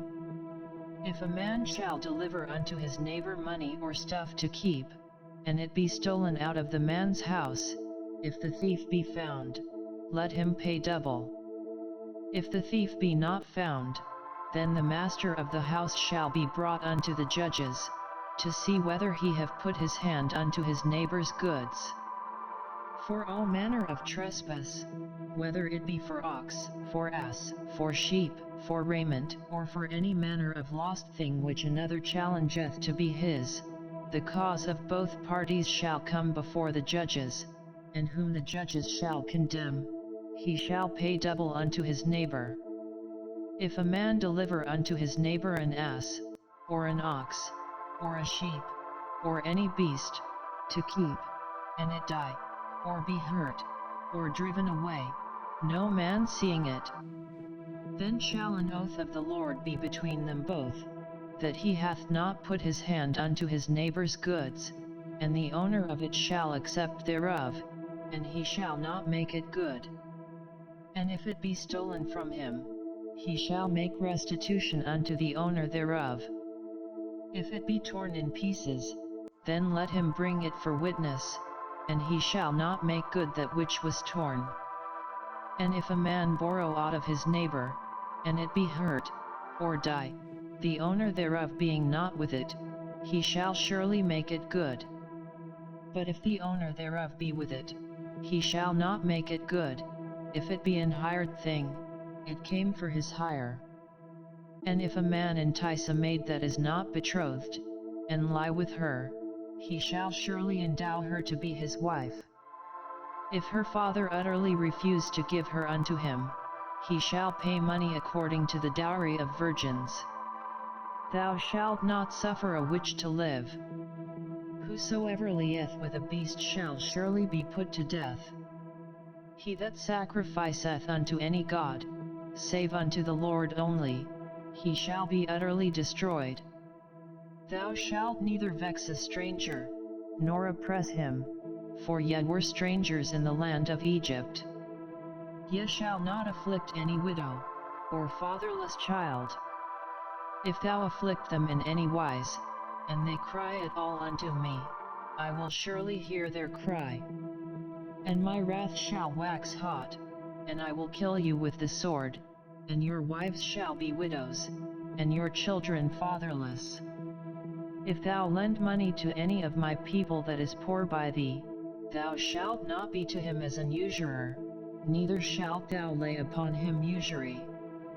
If thou at all take thy neighbor's raiment to pledge, thou shalt deliver it unto him by that the sun goeth down.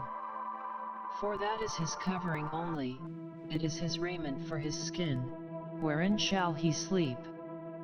And it shall come to pass, when he crieth unto me, that I will hear, for I am gracious. Thou shalt not revile the gods, nor curse the ruler of thy people.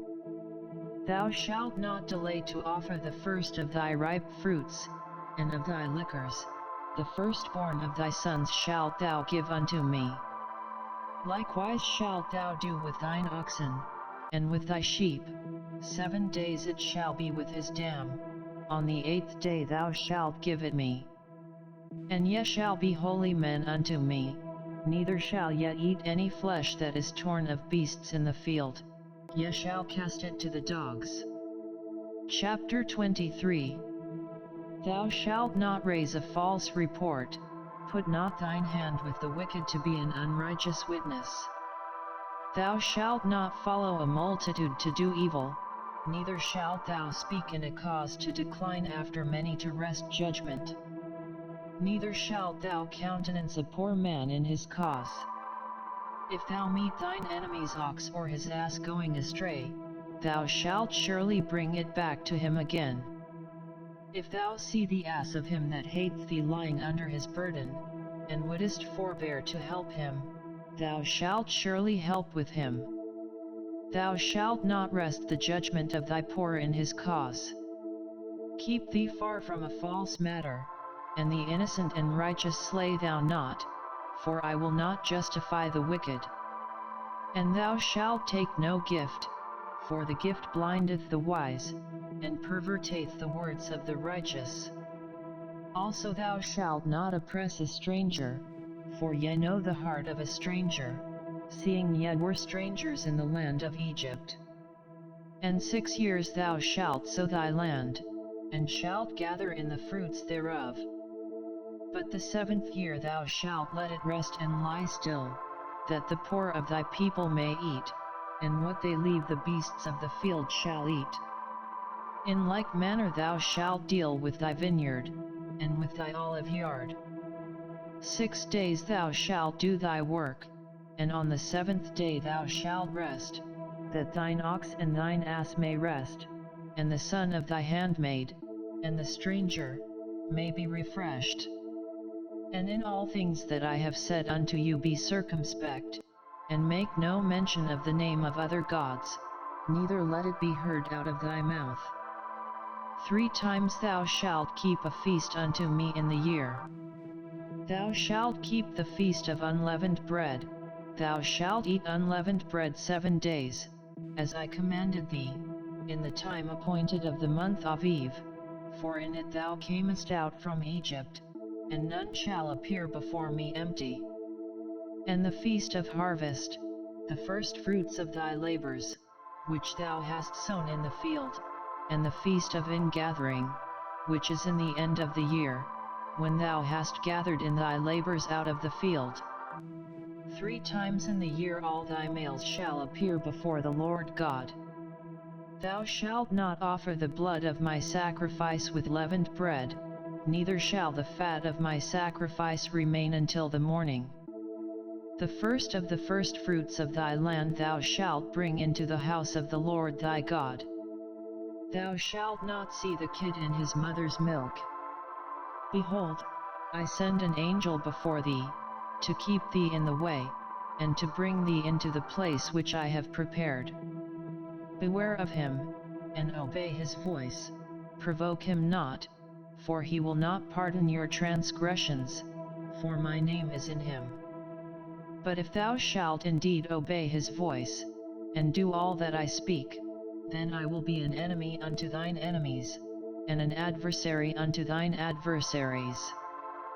For mine angel shall go before thee, and bring thee in unto the Amorites, and the Hittites, and the Perizzites, and the Canaanites, the Hivites, and the Jebusites, and I will cut them off.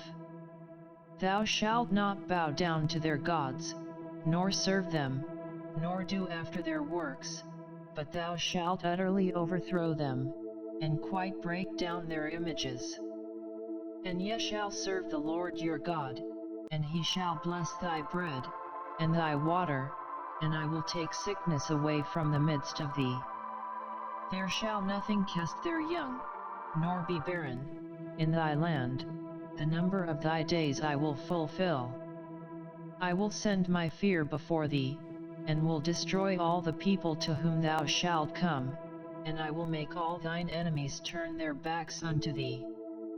And I will send hornets before thee, which shall drive out the Hivite, the Canaanite, and the Hittite, from before thee. I will not drive them out from before thee in 1 year, lest the land become desolate, and the beast of the field multiply against thee. By little and little I will drive them out from before thee, until thou be increased, and inherit the land.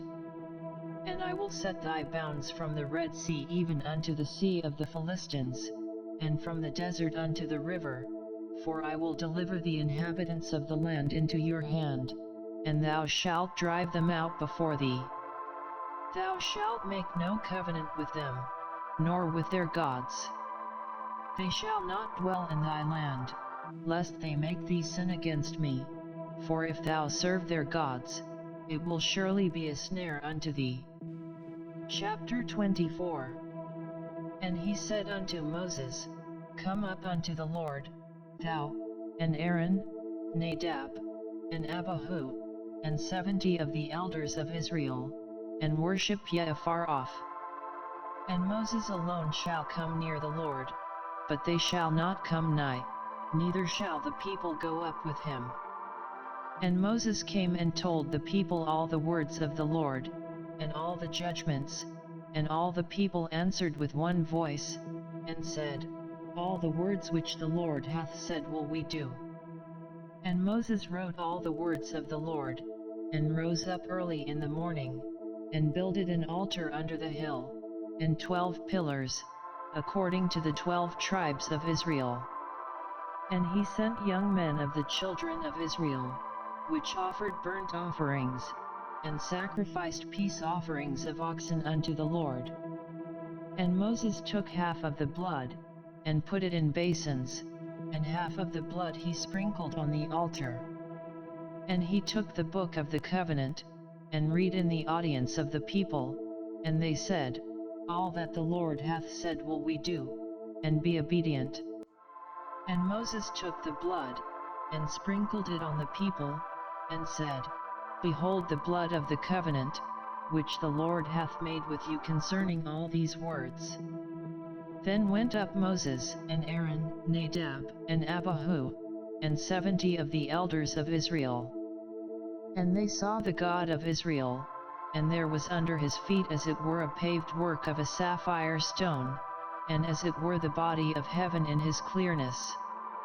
And upon the nobles of the children of Israel he laid not his hand. Also they saw God, and did eat and drink. And the Lord said unto Moses, Come up to me into the mount, and be there, and I will give thee tables of stone, and a law, and commandments which I have written, that thou mayest teach them. And Moses rose up, and his minister Joshua, and Moses went up into the mount of God. And he said unto the elders, Tarry ye here for us, until we come again unto you, and, behold, Aaron and Hur are with you. If any man have any matters to do, let him come unto them. And Moses went up into the mount, and a cloud covered the mount. And the glory of the Lord abode upon Mount Sinai, and the cloud covered it 6 days, and the 7th day he called unto Moses out of the midst of the cloud. And the sight of the glory of the Lord was like devouring fire on the top of the mount in the eyes of the children of Israel. And Moses went into the midst of the cloud, and gat him up into the mount, and Moses was in the mount 40 days and 40 nights. Chapter 25. And the Lord spake unto Moses, saying, Speak unto the children of Israel, that they bring me an offering. Of every man that giveth it willingly with his heart ye shall take my offering. And this is the offering which ye shall take of them, gold, and silver, and brass, and blue, and purple, and scarlet, and fine linen, and goat's hair, and ram skins dyed red, and badgers' skins, and shittim wood, oil for the light, spices for anointing oil, and for sweet incense, onyx stones, and stones to be set in the ephod, and in the breastplate. And let them make me a sanctuary, that I may dwell among them. According to all that I shew thee, after the pattern of the tabernacle, and the pattern of all the instruments thereof, even so shall ye make it. And they shall make an ark of shittim wood, 2 cubits and a half shall be the length thereof, and a cubit and a half the breadth thereof, and a cubit and a half the height thereof. And thou shalt overlay it with pure gold, within and without shalt thou overlay it, and shalt make upon it a crown of gold round about. And thou shalt cast 4 rings of gold for it, and put them in the 4 corners thereof, and 2 rings shall be in the one side of it, and 2 rings in the other side of it. And thou shalt make staves of shittim wood, and overlay them with gold. And thou shalt put the staves into the rings by the sides of the ark, that the ark may be borne with them. The staves shall be in the rings of the ark, they shall not be taken from it. And thou shalt put into the ark the testimony which I shall give thee. And thou shalt make a mercy seat of pure gold, 2 cubits and a half shall be the length thereof, and a cubit and a half the breadth thereof. And thou shalt make 2 cherubims of gold, of beaten work shalt thou make them, in the 2 ends of the mercy seat. And make 1 cherub on the one end, and the other cherub on the other end. Even of the mercy seat shall ye make the cherubims on the two ends thereof. And the cherubims shall stretch forth their wings on high, covering the mercy seat with their wings, and their faces shall look one to another. Toward the mercy seat shall the faces of the cherubims be.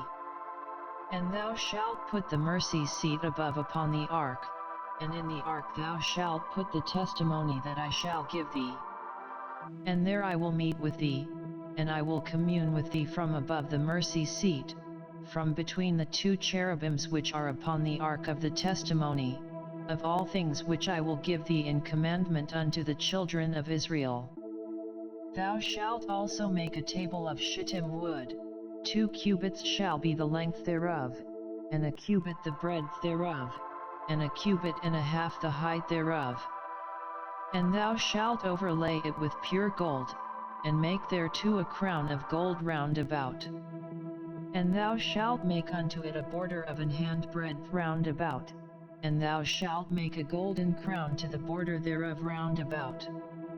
And thou shalt make for it 4 rings of gold, and put the rings in the 4 corners that are on the 4 feet thereof. Over against the border shall the rings be for places of the staves to bear the table. And thou shalt make the staves of shittim wood, and overlay them with gold, that the table may be borne with them. And thou shalt make the dishes thereof, and spoons thereof, and covers thereof, and bowls thereof, to cover withal. Of pure gold shalt thou make them. And thou shalt set upon the table showbread before me alway. And thou shalt make a candlestick of pure gold, of beaten work shall the candlestick be made, his shaft, and his branches, his bowls, his knops, and his flowers, shall be of the same. And 6 branches shall come out of the sides of it, 3 branches of the candlestick out of the one side, and 3 branches of the candlestick out of the other side. 3 bowls made like unto almonds, with a knop and a flower in one branch, and 3 bowls made like almonds in the other branch, with a knop and a flower, so in the 6 branches that come out of the candlestick. And in the candlesticks shall be 4 bowls made like unto almonds, with their knops and their flowers. And there shall be a knop under 2 branches of the same, and a knop under 2 branches of the same, and a knop under 2 branches of the same, according to the 6 branches that proceed out of the candlestick. Their knops and their branches shall be of the same, all it shall be one beaten work of pure gold. And thou shalt make the 7 lamps thereof, and they shall light the lamps thereof, that they may give light over against it. And the tongs thereof, and the snuff dishes thereof, shall be of pure gold. Of a talent of pure gold shall he make it, with all these vessels. And look that thou make them after their pattern, which was shewed thee in the mount. Chapter 26. Moreover thou shalt make the tabernacle with 10 curtains of fine twined linen, and blue, and purple, and scarlet, with cherubims of cunning work shalt thou make them. The length of one curtain shall be 28 cubits, and the breadth of one curtain 4 cubits, and every one of the curtains shall have one measure. The 5 curtains shall be coupled together one to another, and other 5 curtains shall be coupled one to another. And thou shalt make loops of blue upon the edge of the one curtain from the selvage in the coupling, and likewise shalt thou make in the uttermost edge of another curtain, in the coupling of the second. 50 loops shalt thou make in the one curtain, and 50 loops shalt thou make in the edge of the curtain that is in the coupling of the second, that the loops may take hold one of another.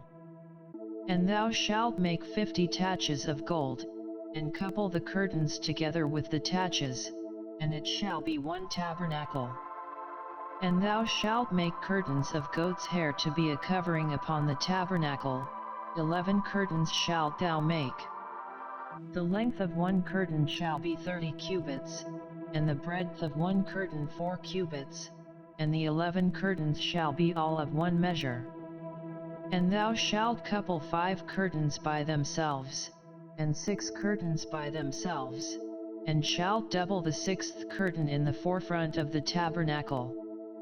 And thou shalt make 50 loops on the edge of the one curtain that is outmost in the coupling, and 50 loops in the edge of the curtain which cooleth the second.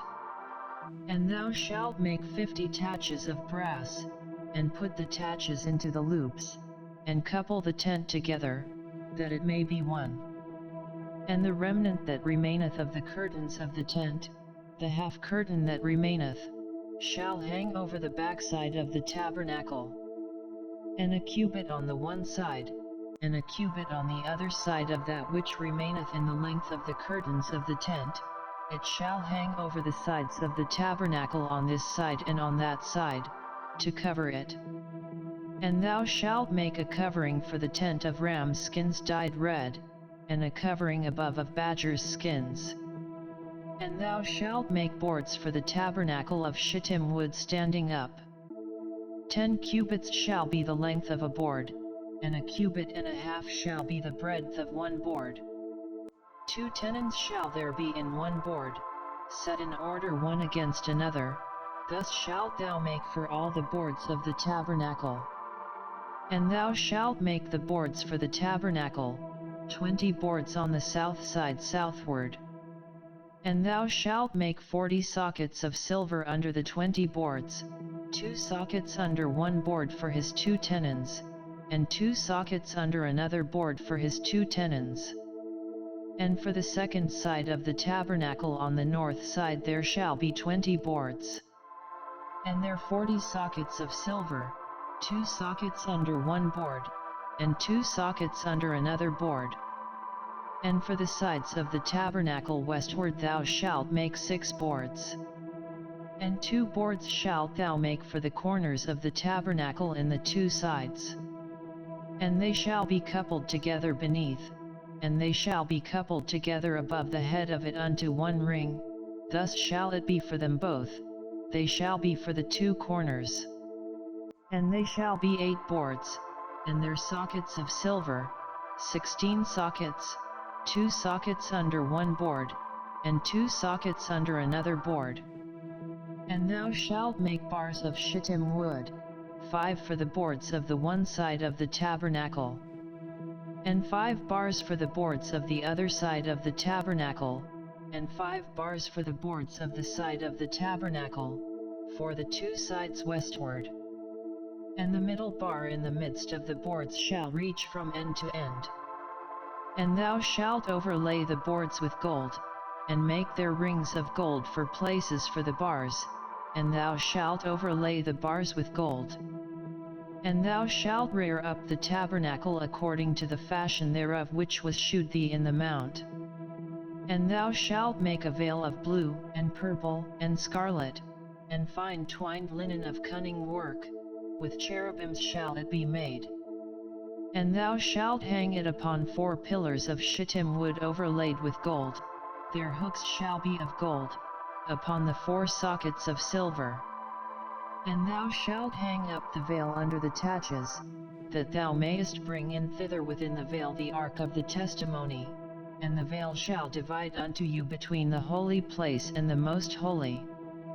And thou shalt put the mercy seat upon the ark of the testimony in the most holy place. And thou shalt set the table without the veil, and the candlestick over against the table on the side of the tabernacle toward the south, and thou shalt put the table on the north side. And thou shalt make an hanging for the door of the tent, of blue, and purple, and scarlet, and fine twined linen, wrought with needlework. And thou shalt make for the hanging 5 pillars of shittim wood, and overlay them with gold, and their hooks shall be of gold, and thou shalt cast 5 sockets of brass for them. Chapter 27. And thou shalt make an altar of shittim wood, 5 cubits long, and 5 cubits broad. The altar shall be 4 square, and the height thereof shall be 3 cubits. And thou shalt make the horns of it upon the four corners thereof, his horns shall be of the same, and thou shalt overlay it with brass. And thou shalt make his pans to receive his ashes, and his shovels, and his basins, and his flesh hooks, and his fire pans, all the vessels thereof thou shalt make of brass.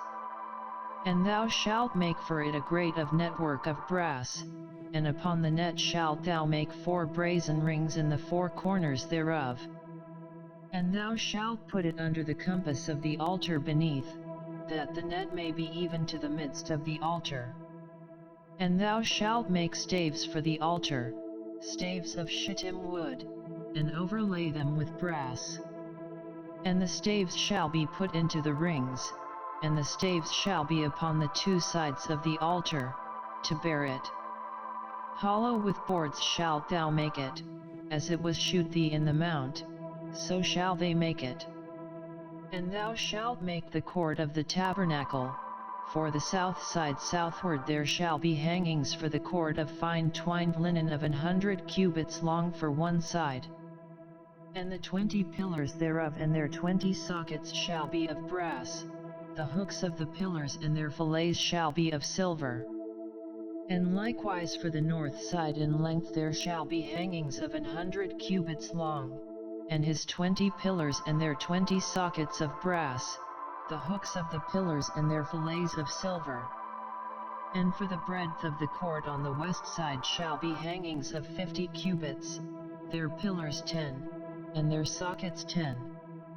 And the breadth of the court on the east side eastward shall be 50 cubits. The hangings of one side of the gate shall be 15 cubits, their pillars 3, and their sockets 3.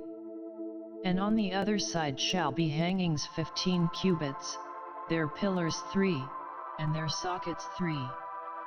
And for the gate of the court shall be an hanging of 20 cubits, of blue, and purple, and scarlet, and fine twined linen, wrought with needlework, and their pillars shall be 4, and their sockets 4. All the pillars round about the court shall be filleted with silver, their hooks shall be of silver, and their sockets of brass. The length of the court shall be 100 cubits, and the breadth 50 everywhere, and the height 5 cubits of fine twined linen, and their sockets of brass. All the vessels of the tabernacle and all the service thereof, and all the pins thereof, and all the pins of the court, shall be of brass. And thou shalt command the children of Israel, that they bring thee pure oil olive beaten for the light, to cause the lamp to burn always. In the tabernacle of the congregation without the veil, which is before the testimony, Aaron and his sons shall order it from evening to morning before the Lord. It shall be a statute forever unto their generations on the behalf of the children of Israel. Chapter 28. And take thou unto thee Aaron thy brother, and his sons with him, from among the children of Israel, that he may minister unto me in the priest's office, even Aaron, Nadab, and Abihu, Eleazar and Ithamar, Aaron's sons. And thou shalt make holy garments for Aaron thy brother for glory and for beauty. And thou shalt speak unto all that are wise-hearted, whom I have filled with the spirit of wisdom, that they may make Aaron's garments to consecrate him, that he may minister unto me in the priest's office. And these are the garments which they shall make: a breastplate, and an ephod, and a robe, and a broidered coat, a mitre, and a girdle. And they shall make holy garments for Aaron thy brother, and his sons, that he may minister unto me in the priest's office. And they shall take gold, and blue, and purple, and scarlet, and fine linen. And they shall make the ephod of gold, of blue, and of purple, of scarlet, and fine twined linen, with cunning work. It shall have the 2 shoulder pieces thereof joined at the 2 edges thereof, and so it shall be joined together. And the curious girdle of the ephod, which is upon it, shall be of the same, according to the work thereof, even of gold, of blue, and purple, and scarlet, and fine twined linen. And thou shalt take 2 onyx stones, and grave on them the names of the children of Israel. 6 of their names on one stone, and the other 6 names of the rest on the other stone, according to their birth. With the work of an engraver in stone, like the engravings of a signet, shalt thou engrave the 2 stones with the names of the children of Israel. Thou shalt make them to be set in ouches of gold. And thou shalt put the 2 stones upon the shoulders of the ephod for stones of memorial unto the children of Israel, and Aaron shall bear their names before the Lord upon his 2 shoulders for a memorial. And thou shalt make ouches of gold, and 2 chains of pure gold at the ends, of wreathen work shalt thou make them, and fasten the wreathen chains to the ouches. And thou shalt make the breastplate of judgment with cunning work, after the work of the ephod thou shalt make it, of gold, of blue, and of purple, and of scarlet, and of fine twined linen, shalt thou make it. 4 it shall be being doubled, a span shall be the length thereof, and a span shall be the breadth thereof. And thou shalt set in it settings of stones, even 4 rows of stones. The first row shall be a sardius, a topaz, and a carbuncle, this shall be the first row. And the second row shall be an emerald, a sapphire, and a diamond. And the third row a ligure, an agate, and an amethyst. And the 4th row a beryl, and an onyx, and a jasper, they shall be set in gold in their enclosings. And the stones shall be with the names of the children of Israel, 12, according to their names, like the engravings of a signet, every one with his name shall they be according to the 12 tribes. And thou shalt make upon the breastplate chains at the ends of wreathen work of pure gold. And thou shalt make upon the breastplate 2 rings of gold, and shalt put the 2 rings on the 2 ends of the breastplate. And thou shalt put the 2 wreathen chains of gold in the 2 rings which are on the ends of the breastplate. And the other 2 ends of the 2 wreathen chains thou shalt fasten in the 2 ouches, and put them on the shoulder pieces of the ephod before it. And thou shalt make 2 rings of gold, and thou shalt put them upon the 2 ends of the breastplate in the border thereof, which is in the side of the ephod inward. And 2 other rings of gold thou shalt make, and shalt put them on the 2 sides of the ephod underneath, toward the forepart thereof, over against the other coupling thereof, above the curious girdle of the ephod. And they shall bind the breastplate by the rings thereof unto the rings of the ephod with a lace of blue, that it may be above the curious girdle of the ephod, and that the breastplate be not loosed from the ephod. And Aaron shall bear the names of the children of Israel in the breastplate of judgment upon his heart, when he goeth in unto the holy place, for a memorial before the Lord continually. And thou shalt put in the breastplate of judgment the Urim and the Thummim, and they shall be upon Aaron's heart, when he goeth in before the Lord, and Aaron shall bear the judgment of the children of Israel upon his heart before the Lord continually. And thou shalt make the robe of the ephod all of blue. And there shall be an hole in the top of it, in the midst thereof, it shall have a binding of woven work round about the whole of it, as it were the whole of an habergeon, that it be not rent.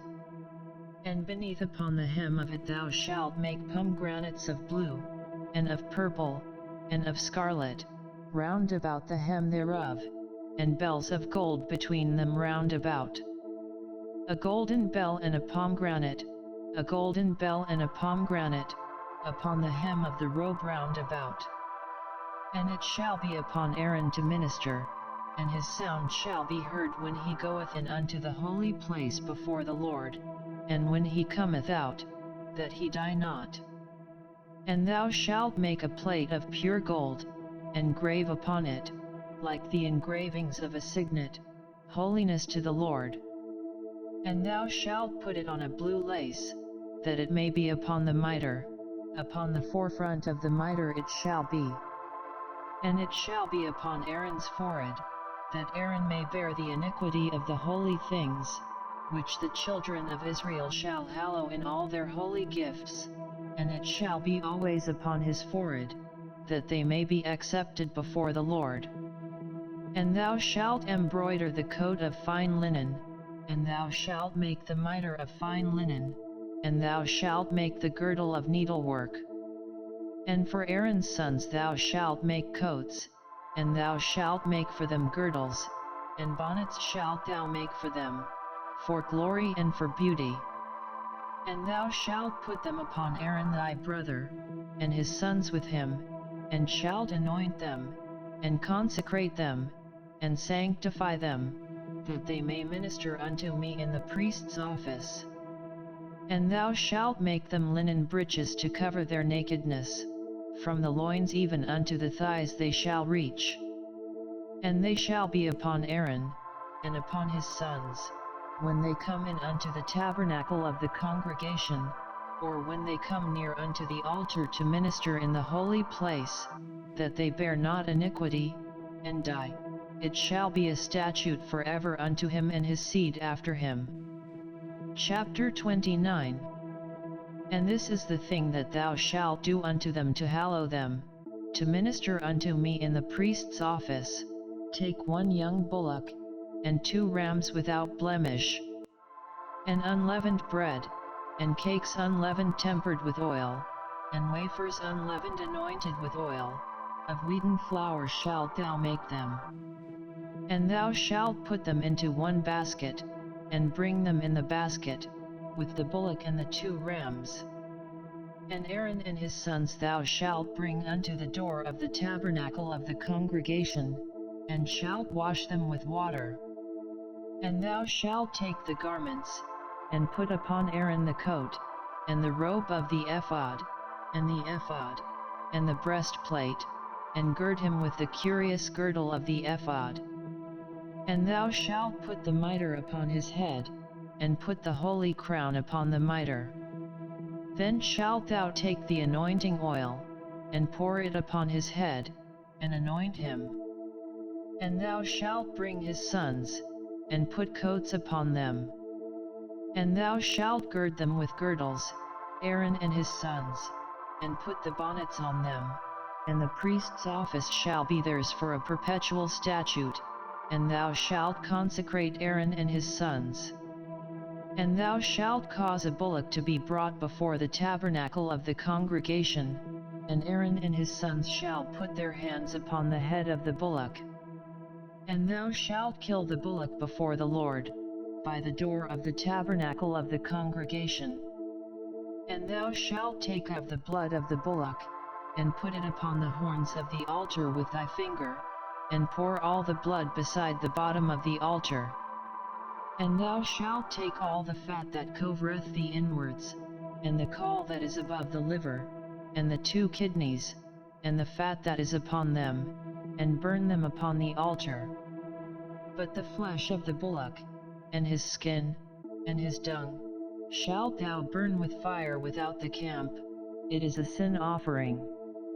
Thou shalt also take 1 ram, and Aaron and his sons shall put their hands upon the head of the ram. And thou shalt slay the ram, and thou shalt take his blood, and sprinkle it round about upon the altar. And thou shalt cut the ram in pieces, and wash the inwards of him, and his legs, and put them unto his pieces, and unto his head. And thou shalt burn the whole ram upon the altar. It is a burnt offering unto the Lord, it is a sweet savour, an offering made by fire unto the Lord. And thou shalt take the other ram, and Aaron and his sons shall put their hands upon the head of the ram. Then shalt thou kill the ram, and take of his blood, and put it upon the tip of the right ear of Aaron, and upon the tip of the right ear of his sons, and upon the thumb of their right hand, and upon the great toe of their right foot, and sprinkle the blood upon the altar round about.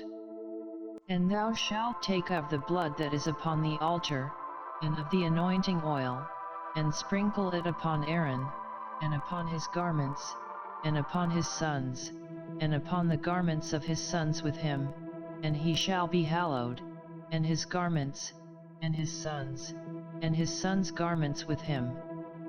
Also thou shalt take of the ram the fat and the rump, and the fat that covereth the inwards, and the caul above the liver, and the 2 kidneys, and the fat that is upon them, and the right shoulder, for it is a ram of consecration.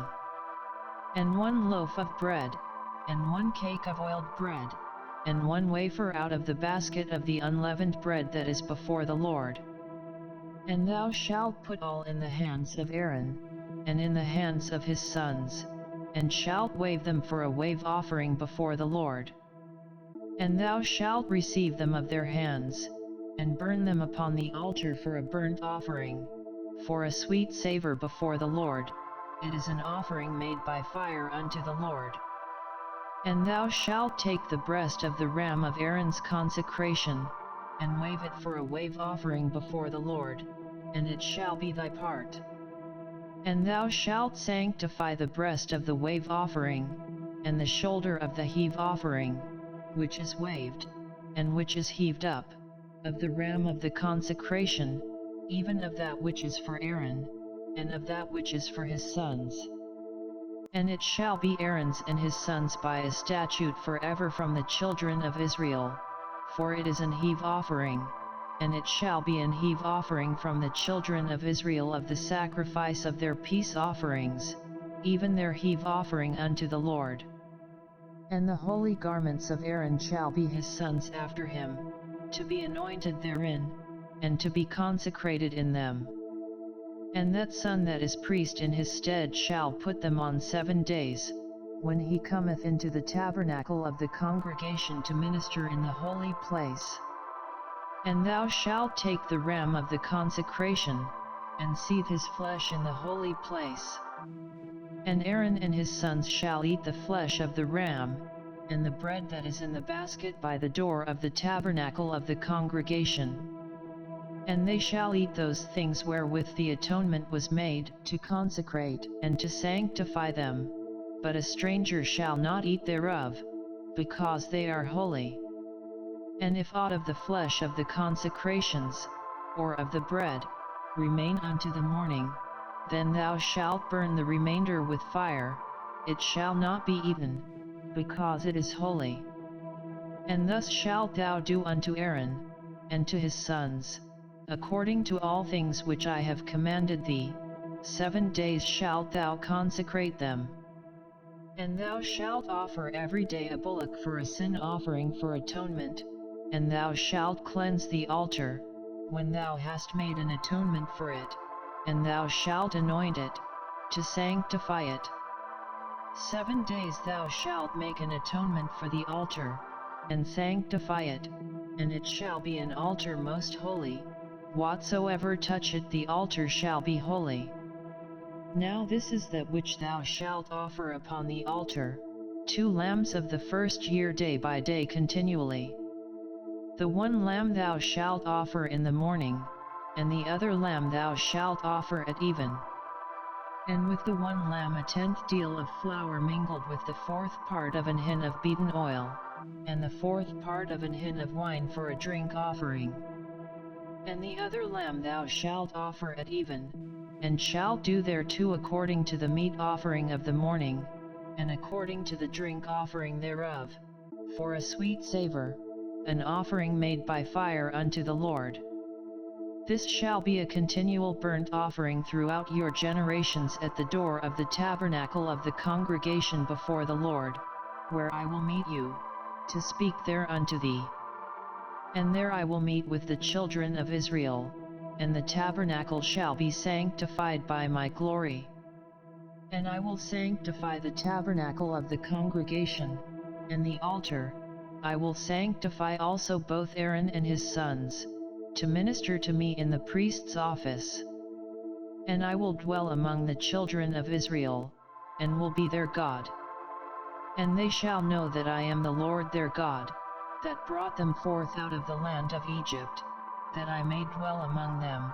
I am the Lord their God. Chapter 30. And thou shalt make an altar to burn incense upon, of shittim wood shalt thou make it. A cubit shall be the length thereof, and a cubit the breadth thereof, 4 shall it be, and 2 cubits shall be the height thereof, the horns thereof shall be of the same.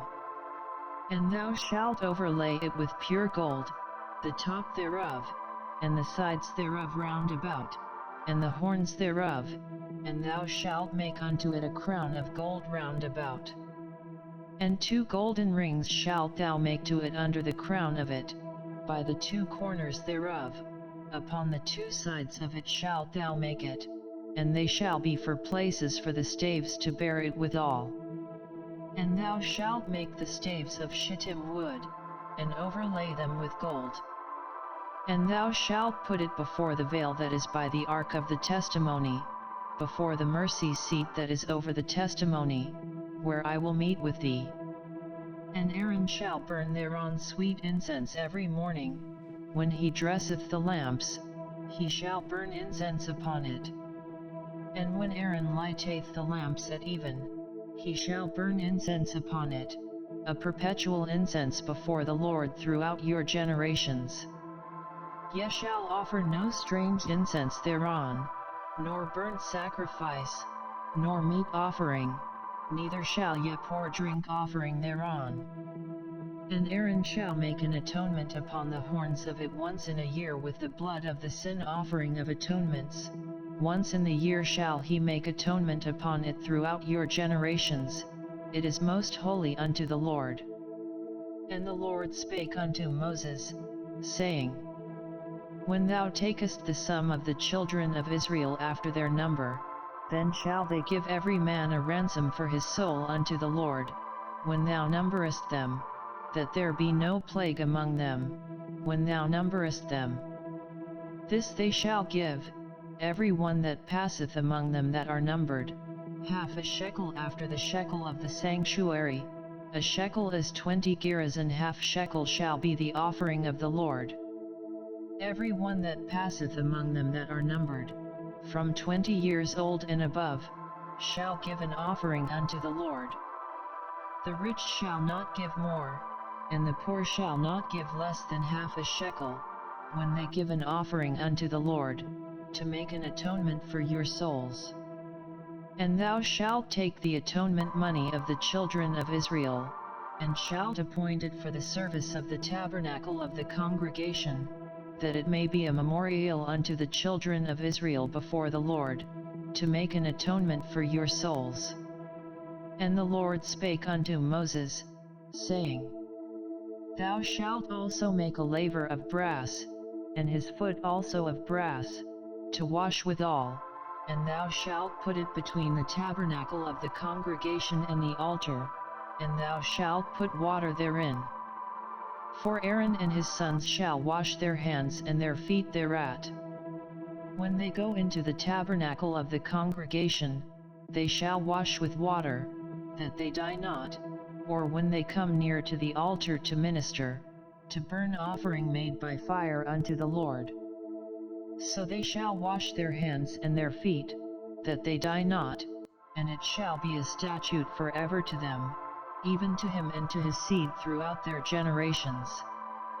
Moreover the Lord spake unto Moses, saying, Take thou also unto thee principal spices, of pure myrrh 500 shekels, and of sweet cinnamon half so much, even 250 shekels, and of sweet calamus 250 shekels, and of cassia 500 shekels, after the shekel of the sanctuary, and of oil olive and hin.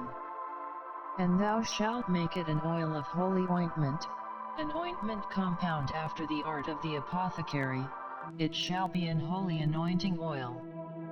And thou shalt anoint the tabernacle of the congregation therewith, and the ark of the testimony, and the table and all his vessels, and the candlestick and his vessels, and the altar of incense. and the altar of burnt offering with all his vessels, and the laver and his foot. And thou shalt sanctify them, that they may be most holy, whatsoever toucheth them shall be holy. And thou shalt anoint Aaron and his sons, and consecrate them, that they may minister unto me in the priest's office. And thou shalt speak unto the children of Israel, saying, This shall be an holy anointing oil unto me throughout your generations. Upon man's flesh shall it not be poured, neither shall ye make any other like it, after the composition of it. It is holy, and it shall be holy unto you. Whosoever compoundeth any like it, or whosoever putteth any of it upon a stranger, shall even be cut off from his people. And the Lord said unto Moses, Take unto thee sweet spices, stacte, and onycha, and galbanum, these sweet spices with pure frankincense, of each shall there be a like weight. And thou shalt make it a perfume, a confection after the art of the apothecary, tempered together, pure and holy. And thou shalt beat some of it very small, and put of it before the testimony in the tabernacle of the congregation, where I will meet with thee, it shall be unto you most holy. And as for the perfume which thou shalt make, ye shall not make to yourselves according to the composition thereof, it shall be unto thee holy for the Lord. Whosoever shall make like unto that, to smell thereto, shall even be cut off from his people. Chapter 31. And the Lord spake unto Moses, saying, See, I have called by name Bezaleel the son of Uri, the son of Hur, of the tribe of Judah. And I have filled him with the Spirit of God, in wisdom, and in understanding, and in knowledge, and in all manner of workmanship, to devise cunning works, to work in gold, and in silver, and in brass, and in cutting of stones, to set them, and in carving of timber, to work in all manner of workmanship. And I, behold, I have given with him Aholiab, the son of Ahisamach, of the tribe of Dan, and in the hearts of all that are wise-hearted I have put wisdom, that they may make all that I have commanded thee. The tabernacle of the congregation, and the ark of the testimony, and the mercy seat that is thereupon, and all the furniture of the tabernacle, and the table and his furniture, and the pure candlestick with all his furniture, and the altar of incense, and the altar of burnt offering with all his furniture, and the laver and his foot, and the cloths of service, and the holy garments for Aaron the priest, and the garments of his sons, to minister in the priest's office, and the anointing oil, and sweet incense for the holy place, according to all that I have commanded thee shall they do. And the Lord spake unto Moses, saying, Speak thou also unto the children of Israel, saying, Verily my Sabbaths ye shall keep, for it is a sign between me and you throughout your generations, that ye may know that I am the Lord that doth sanctify you. Ye shall keep the Sabbath therefore, for it is holy unto you. Every one that defileth it shall surely be put to death, for whosoever doeth any work therein, that soul shall be cut off from among his people. 6 days may work be done, but in the seventh is the Sabbath of rest, holy to the Lord. Whosoever doeth any work in the Sabbath day, he shall surely be put to death. Wherefore the children of Israel shall keep the Sabbath, to observe the Sabbath throughout their generations, for a perpetual covenant. It is a sign between me and the children of Israel forever, for in 6 days the Lord made heaven and earth, and on the seventh day he rested, and was refreshed. And he gave unto Moses, when he had made an end of communing with him upon Mount Sinai, 2 tables of testimony, tables of stone, written with the finger of God. Chapter 32. And when the people saw that Moses delayed to come down out of the mount, the people gathered themselves together unto Aaron, and said unto him, Up, make us gods, which shall go before us. For as for this Moses, the man that brought us up out of the land of Egypt, we wot not what is become of him. And Aaron said unto them, Break off the golden earrings, which are in the ears of your wives, of your sons, and of your daughters, and bring them unto me. And all the people brake off the golden earrings which were in their ears, and brought them unto Aaron. And he received them at their hand, and fashioned it with a graving tool, after he had made it a molten calf. And they said, These be thy gods, O Israel, which brought thee up out of the land of Egypt. And when Aaron saw it, he built an altar before it, and Aaron made proclamation, and said, Tomorrow is a feast to the Lord. And they rose up early on the morrow, and offered burnt offerings, and brought peace offerings, and the people sat down to eat and to drink, and rose up to play. And the Lord said unto Moses, Go, get thee down, for thy people, which thou broughtest out of the land of Egypt, have corrupted themselves. They have turned aside quickly out of the way which I commanded them. They have made them a molten calf, and have worshipped it, and have sacrificed thereunto, and said, These be thy gods, O Israel, which have brought thee up out of the land of Egypt. And the Lord said unto Moses, I have seen this people, and, behold, it is a stiff-necked people. Now therefore let me alone, that my wrath may wax hot against them, and that I may consume them, and I will make of thee a great nation. And Moses besought the Lord his God, and said, Lord, why doth thy wrath wax hot against thy people, which thou hast brought forth out of the land of Egypt with great power, and with a mighty hand? Wherefore should the Egyptians speak, and say, For mischief did he bring them out, to slay them in the mountains, and to consume them from the face of the earth?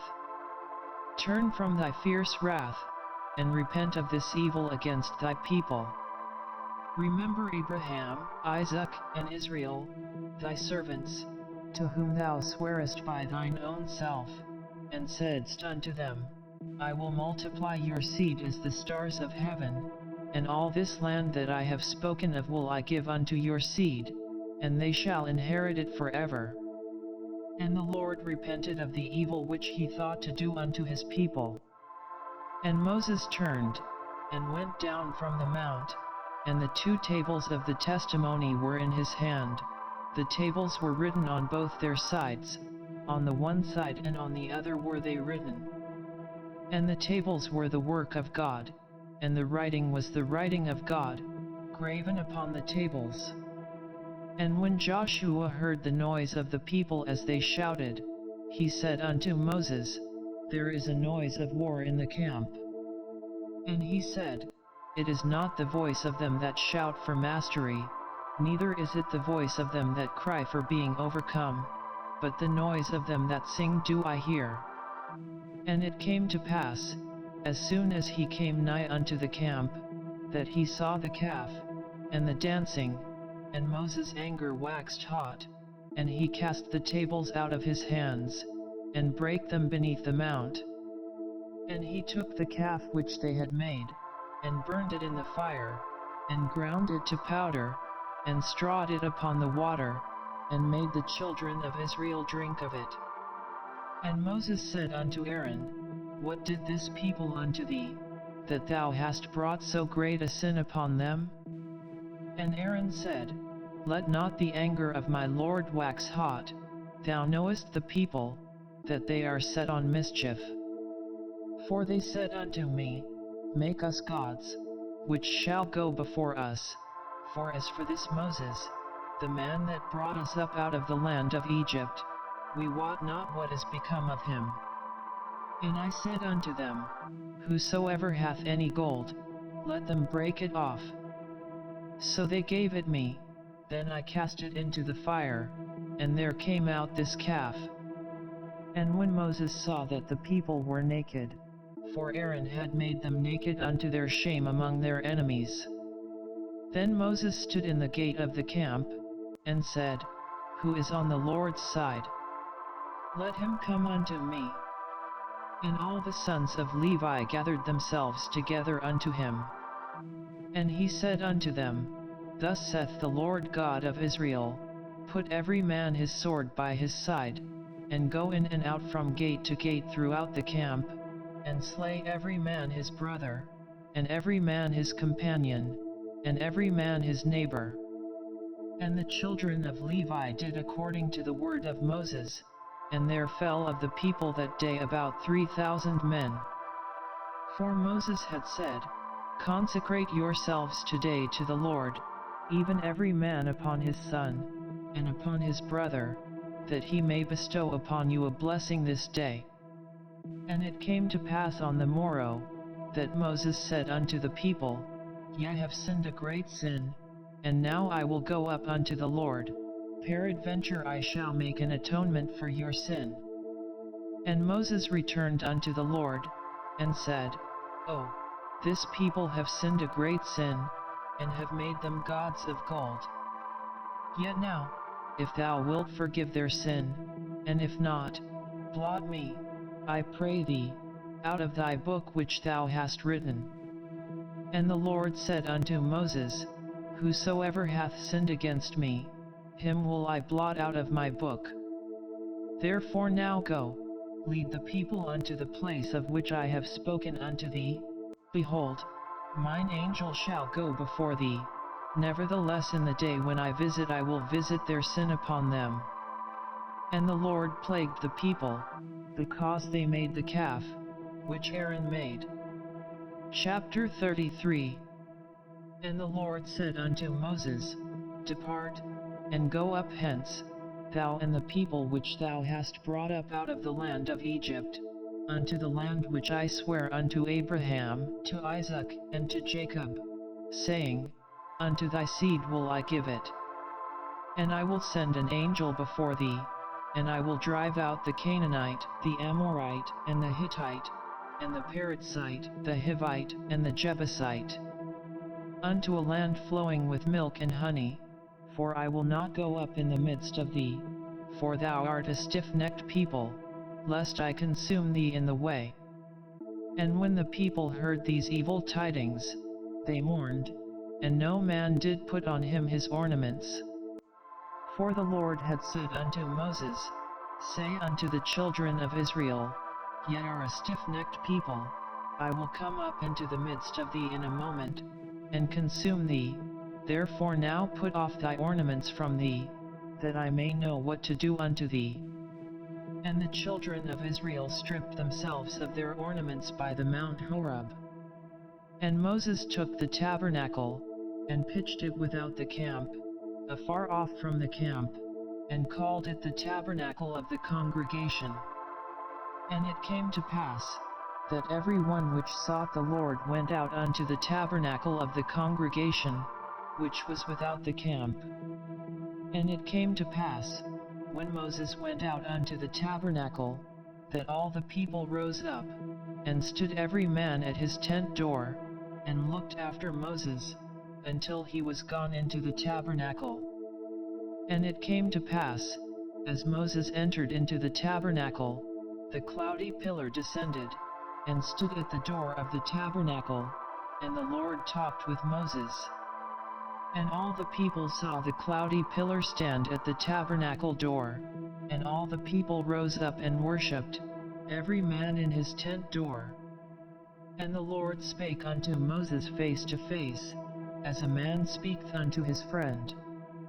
And he turned again into the camp, but his servant Joshua, the son of Nun, a young man, departed not out of the tabernacle. And Moses said unto the Lord, See, thou sayest unto me, Bring up this people, and thou hast not let me know whom thou wilt send with me. Yet thou hast said, I know thee by name, and thou hast also found grace in my sight. Now therefore, I pray thee, if I have found grace in thy sight, shew me now thy way, that I may know thee, that I may find grace in thy sight, and consider that this nation is thy people. And he said, My presence shall go with thee, and I will give thee rest. And he said unto him, If thy presence go not with me, carry us not up hence. For wherein shall it be known here that I and thy people have found grace in thy sight? Is it not in that thou goest with us? So shall we be separated, I and thy people, from all the people that are upon the face of the earth. And the Lord said unto Moses, I will do this thing also that thou hast spoken, for thou hast found grace in my sight, and I know thee by name. And he said, I beseech thee, shew me thy glory. And he said, I will make all my goodness pass before thee, and I will proclaim the name of the Lord before thee, and will be gracious to whom I will be gracious, and will shew mercy on whom I will shew mercy. And he said, Thou canst not see my face, for there shall no man see me, and live. And the Lord said, Behold, there is a place by me, and thou shalt stand upon a rock. And it shall come to pass, while my glory passeth by, that I will put thee in a cleft of the rock, and will cover thee with my hand while I pass by. And I will take away mine hand, and thou shalt see my back parts, but my face shall not be seen. Chapter 34. And the Lord said unto Moses, Hew thee 2 tables of stone like unto the first, and I will write upon these tables the words that were in the first tables, which thou breakest.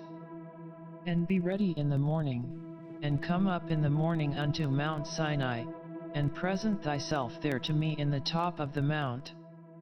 And no man shall come up with thee, neither let any man be seen throughout all the mount, neither let the flocks nor herds feed before that mount. And he hewed 2 tables of stone like unto the first, and Moses rose up early in the morning, and went up unto Mount Sinai, as the Lord had commanded him, and took in his hand the 2 tables of stone.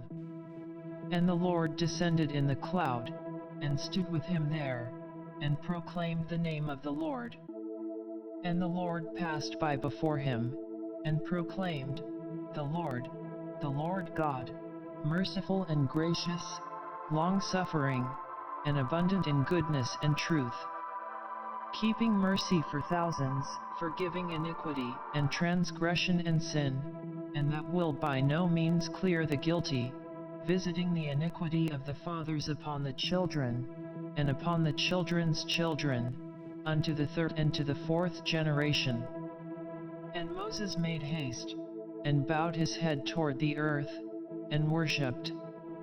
And he said, If now I have found grace in thy sight, O Lord, let my Lord, I pray thee, go among us, for it is a stiff-necked people, and pardon our iniquity and our sin, and take us for thine inheritance. And he said, Behold, I make a covenant, before all thy people I will do marvels, such as have not been done in all the earth, nor in any nation, and all the people among which thou art shall see the work of the Lord, for it is a terrible thing that I will do with thee. Observe thou that which I command thee this day.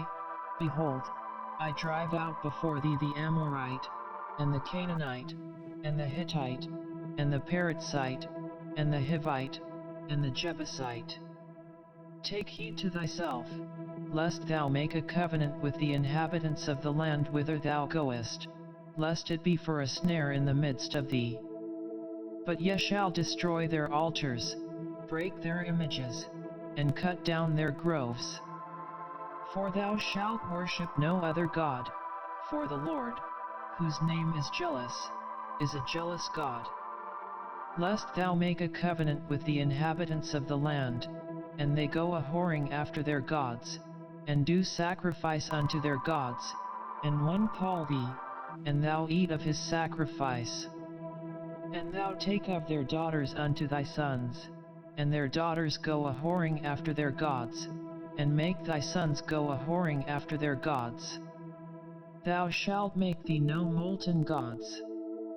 The feast of unleavened bread shalt thou keep.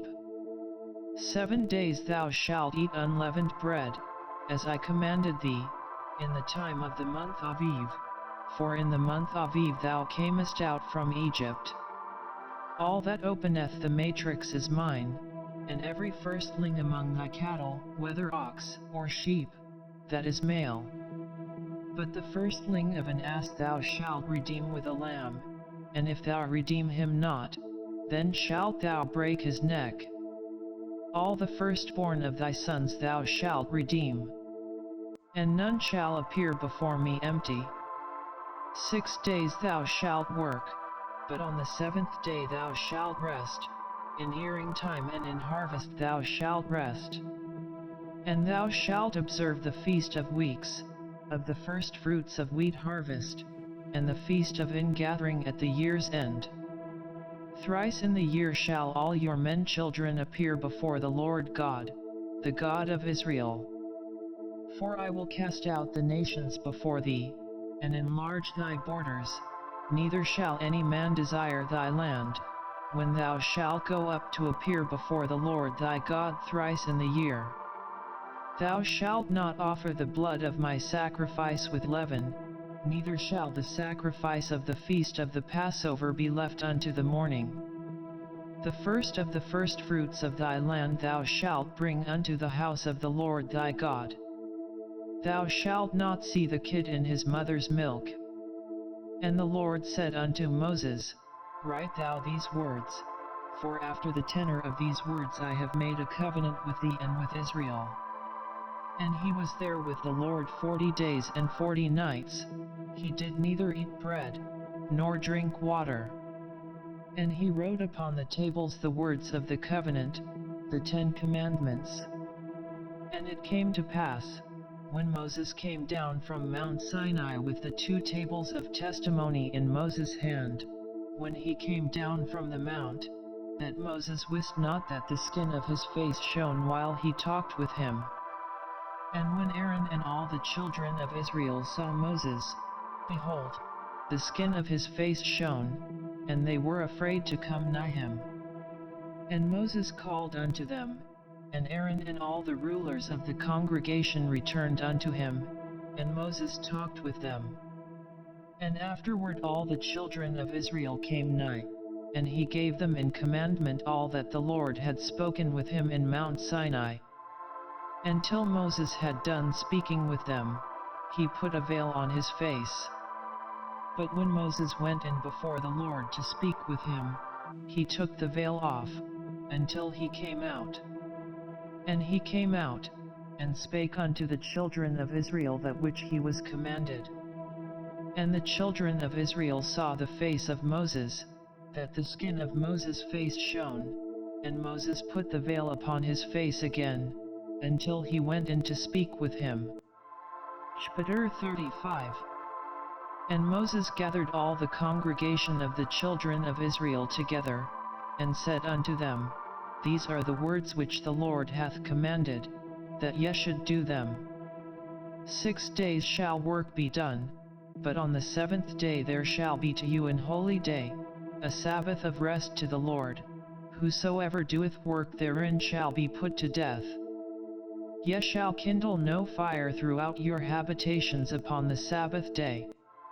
And Moses spake unto all the congregation of the children of Israel, saying, This is the thing which the Lord commanded, saying, Take ye from among you an offering unto the Lord, whosoever is of a willing heart, let him bring it, an offering of the Lord, gold, and silver, and brass, and blue, and purple, and scarlet, and fine linen, and goat's hair, and ram's skins dyed red, and badger's skins, and shittim wood, and oil for the light, and spices for anointing oil, and for the sweet incense, and onyx stones, and stones to be set for the ephod, and for the breastplate, And every wise-hearted among you shall come, and make all that the Lord hath commanded.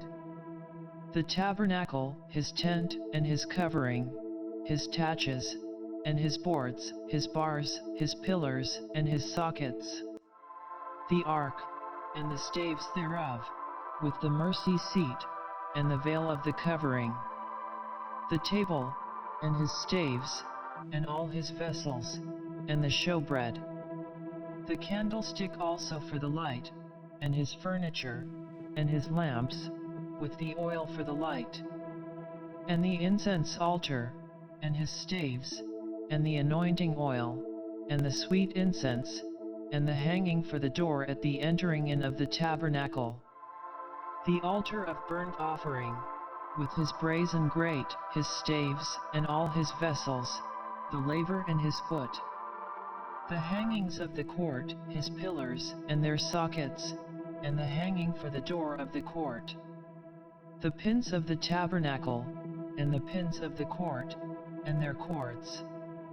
The cloths of service, to do service in the holy place, the holy garments for Aaron the priest, and the garments of his sons, to minister in the priest's office. And all the congregation of the children of Israel departed from the presence of Moses. And they came, every one whose heart stirred him up, and every one whom his spirit made willing, and they brought the Lord's offering to the work of the tabernacle of the congregation, and for all his service, and for the holy garments.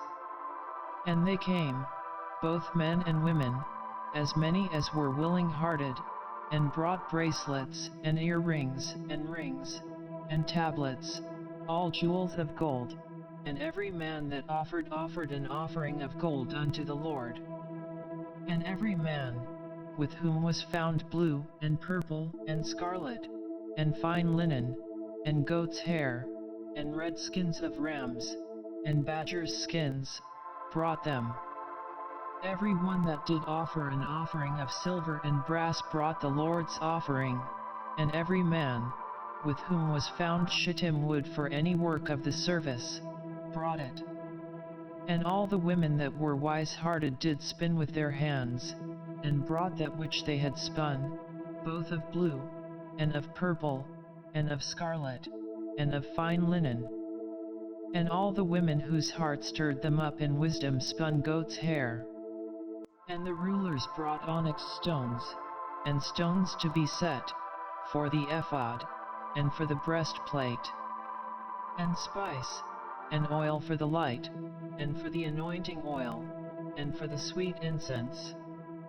The children of Israel brought a willing offering unto the Lord, every man and woman, whose heart made them willing to bring for all manner of work, which the Lord had commanded to be made by the hand of Moses.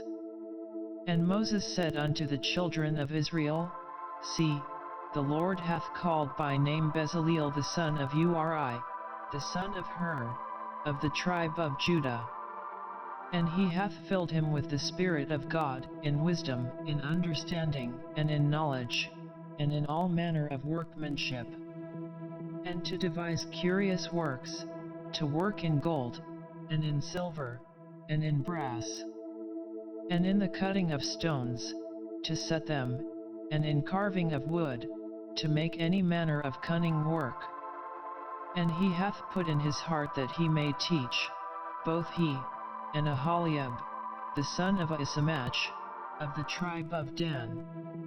Them hath he filled with wisdom of heart, to work all manner of work, of the engraver, and of the cunning workman, and of the embroiderer, in blue, and in purple, in scarlet, and in fine linen, and of the weaver, even of them that do any work, and of those that devise cunning work.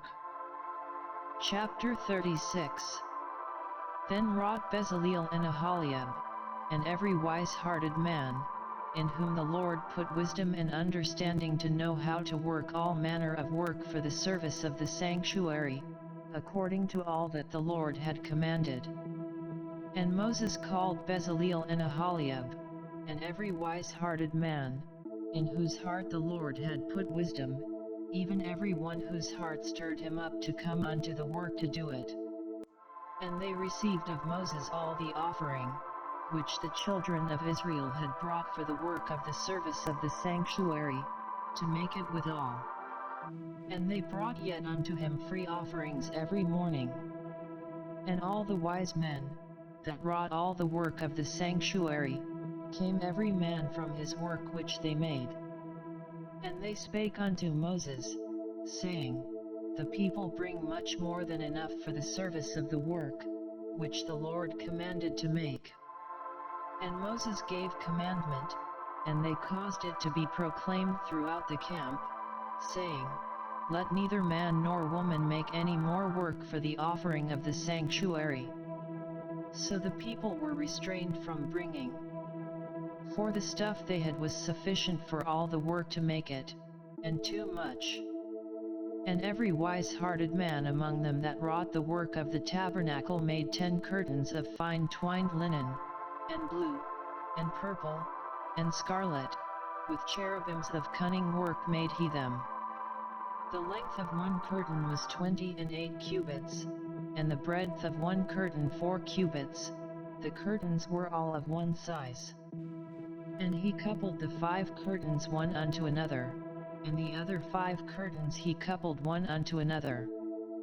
And he made loops of blue on the edge of one curtain from the selvage in the coupling, likewise he made in the uttermost side of another curtain, in the coupling of the second. 50 loops made he in one curtain, and 50 loops made he in the edge of the curtain which was in the coupling of the second, the loops held one curtain to another. And he made 50 taches of gold, and coupled the curtains one unto another with the taches, so it became one tabernacle. And he made curtains of goat's hair for the tent over the tabernacle, 11 curtains he made them. The length of one curtain was 30 cubits, and 4 cubits was the breadth of one curtain, the 11 curtains were of one size. And he coupled 5 curtains by themselves, and 6 curtains by themselves. And he made 50 loops upon the uttermost edge of the curtain in the coupling, and 50 loops made he upon the edge of the curtain which cooleth the second. And he made 50 taches of brass to couple the tent together, that it might be one. And he made a covering for the tent of rams' skins dyed red, and a covering of badgers' skins above that. And he made boards for the tabernacle of shittim wood, standing up. The length of a board was 10 cubits, and the breadth of a board 1 cubit and a half. One board had 2 tenons, equally distant one from another, thus did he make for all the boards of the tabernacle. And he made boards for the tabernacle, 20 boards for the south side southward. And 40 sockets of silver he made under the 20 boards, 2 sockets under one board for his 2 tenons, and 2 sockets under another board for his 2 tenons. And for the other side of the tabernacle, which is toward the north corner, he made 20 boards. And there 40 sockets of silver, 2 sockets under one board, and 2 sockets under another board. And for the sides of the tabernacle westward he made 6 boards. And 2 boards made he for the corners of the tabernacle and the 2 sides. And they were coupled beneath, and coupled together at the head thereof, to one ring, thus he did to both of them in both the corners. And there were 8 boards, and their sockets were 16 sockets of silver, under every board 2 sockets. And he made bars of shittim wood, 5 for the boards of the one side of the tabernacle, and 5 bars for the boards of the other side of the tabernacle, and 5 bars for the boards of the tabernacle for the sides westward. And he made the middle bar to shoot through the boards from the one end to the other. And he overlaid the boards with gold, and made their rings of gold to be places for the bars, and overlaid the bars with gold. And he made a veil of blue, and purple, and scarlet, and fine twined linen, with cherubims made he it of cunning work. And he made thereunto 4 pillars of shittim wood, and overlaid them with gold. Their hooks were of gold, and he cast for them 4 sockets of silver.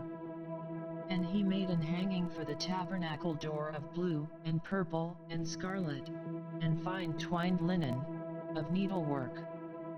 And the 5 pillars of it with their hooks, and he overlaid their chapiters and their fillets with gold, but their 5 sockets were of brass. Chapter 37. And Bezaleel made the ark of shittim wood. 2 cubits and a half was the length of it, and a cubit and a half the breadth of it, and a cubit and a half the height of it. And he overlaid it with pure gold within and without, and made a crown of gold to it round about. And he cast for it 4 rings of gold, to be set by the 4 corners of it, even 2 rings upon the one side of it, and 2 rings upon the other side of it. And he made staves of shittim wood, and overlaid them with gold. And he put the staves into the rings by the sides of the ark, to bear the ark. And he made the mercy seat of pure gold.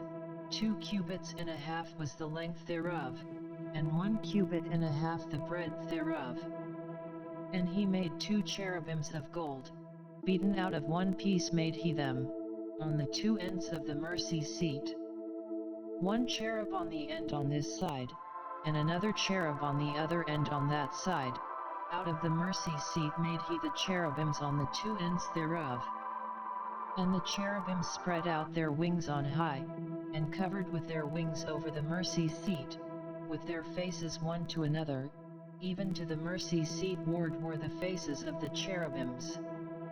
And he made the table of shittim wood. 2 cubits was the length thereof, and a cubit the breadth thereof, and a cubit and a half the height thereof. And he overlaid it with pure gold, and made thereunto a crown of gold round about. Also he made thereunto a border of an handbreadth round about, and made a crown of gold for the border thereof round about. And he cast for it 4 rings of gold, and put the rings upon the 4 corners that were in the 4 feet thereof. Over against the border were the rings, the places for the staves to bear the table. And he made the staves of shittim wood, and overlaid them with gold, to bear the table. And he made the vessels which were upon the table, his dishes, and his spoons, and his bowls, and his covers to cover withal, of pure gold. And he made the candlestick of pure gold, of beaten work made he the candlestick, his shaft, and his branch, his bowls, his knops, and his flowers, were of the same. And 6 branches going out of the sides thereof, 3 branches of the candlestick out of the one side thereof, and 3 branches of the candlestick out of the other side thereof. 3 bowls made after the fashion of almonds in 1 branch, a knop, and a flower, and 3 bowls made like almonds in another branch, a knop, and a flower, so throughout the 6 branches going out of the candlestick. And in the candlestick were 4 bowls made like almonds, his knops, and his flowers. And a knop under 2 branches of the same, and a knop under 2 branches of the same, and a knop under 2 branches of the same, according to the 6 branches going out of it. Their knops and their branches were of the same, all of it was 1 beaten work of pure gold. And he made his 7 lamps, and his snuffers, and his snuff dishes, of pure gold. Of a talent of pure gold made he it, and all the vessels thereof. And he made the incense altar of shittim wood. The length of it was a cubit, and the breadth of it a cubit. It was 4 square, and 2 cubits was the height of it. The horns thereof were of the same. And he overlaid it with pure gold, both the top of it, and the sides thereof round about, and the horns of it. Also he made unto it a crown of gold round about. And he made 2 rings of gold for it under the crown thereof, by the 2 corners of it, upon the 2 sides thereof, to be places for the staves to bear it withal. And he made the staves of shittim wood, and overlaid them with gold. And he made the holy anointing oil, and the pure incense of sweet spices, according to the work of the apothecary. Chapter 38. And he made the altar of burnt offering of shittim wood. 5 cubits was the length thereof, and 5 cubits the breadth thereof. It was 4 square, and 3 cubits the height thereof. And he made the horns thereof on the 4 corners of it. The horns thereof were of the same, and he overlaid it with brass. And he made all the vessels of the altar, the pots, and the shovels, and the basins, and the flesh hooks, and the fire pans. All the vessels thereof made he of brass. And he made for the altar a brazen grate of network under the compass thereof beneath unto the midst of it. And he cast 4 rings for the 4 ends of the grate of brass, to be places for the staves. And he made the staves of shittim wood, and overlaid them with brass. And he put the staves into the rings on the sides of the altar, to bear it withal. He made the altar hollow with boards. And he made the laver of brass, and the foot of it of brass, of the looking glasses of the women assembling, which assembled at the door of the tabernacle of the congregation. And he made the court. On the south side southward the hangings of the court were of fine twined linen, 100 cubits. Their pillars were 20, and their brazen sockets 20. The hooks of the pillars and their fillets were of silver. And for the north side the hangings were 100 cubits. Their pillars were 20, and their sockets of brass 20. The hooks of the pillars and their fillets of silver. And for the west side were hangings of 50 cubits, their pillars 10, and their sockets 10, the hooks of the pillars and their fillets of silver. And for the east side eastward 50 cubits. The hangings of the one side of the gate were 15 cubits, their pillars 3, and their sockets 3. And for the other side of the court gate, on this hand and that hand, were hangings of 15 cubits, their pillars 3, and their sockets 3. All the hangings of the court round about were of fine twined linen. And the sockets for the pillars were of brass, the hooks of the pillars and their fillets of silver, and the overlaying of their chapiters of silver, and all the pillars of the court were filleted with silver. And the hanging for the gate of the court was needlework, of blue, and purple, and scarlet, and fine twined linen, and 20 cubits was the length, and the height and the breadth was 5 cubits, answerable to the hangings of the court.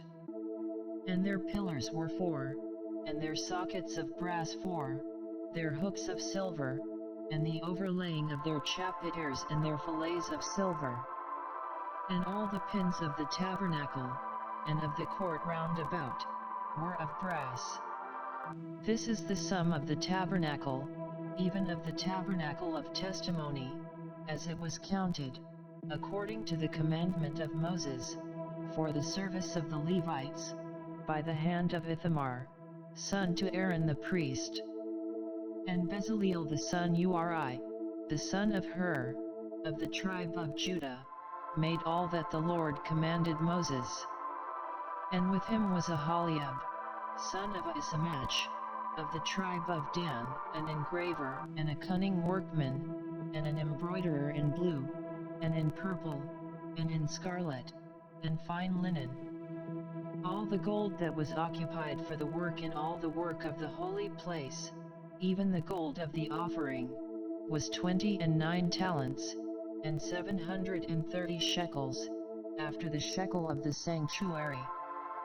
And the silver of them that were numbered of the congregation was 100 talents, and 1,715 shekels, after the shekel of the sanctuary. A bekah for every man, that is, half a shekel, after the shekel of the sanctuary, for every one that went to be numbered, from 20 years old and upward, for 600,000 and 3,550 men. And of the 100 talents of silver were cast the sockets of the sanctuary, and the sockets of the veil, 100 sockets of the 100 talents, a talent for a socket.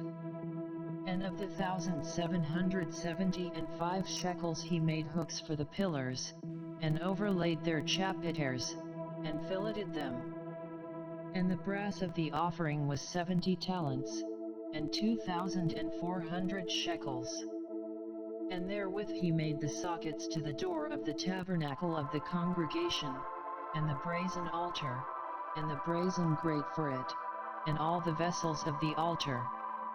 And the sockets of the court round about, and the sockets of the court gate, and all the pins of the tabernacle, and all the pins of the court round about. Chapter 39.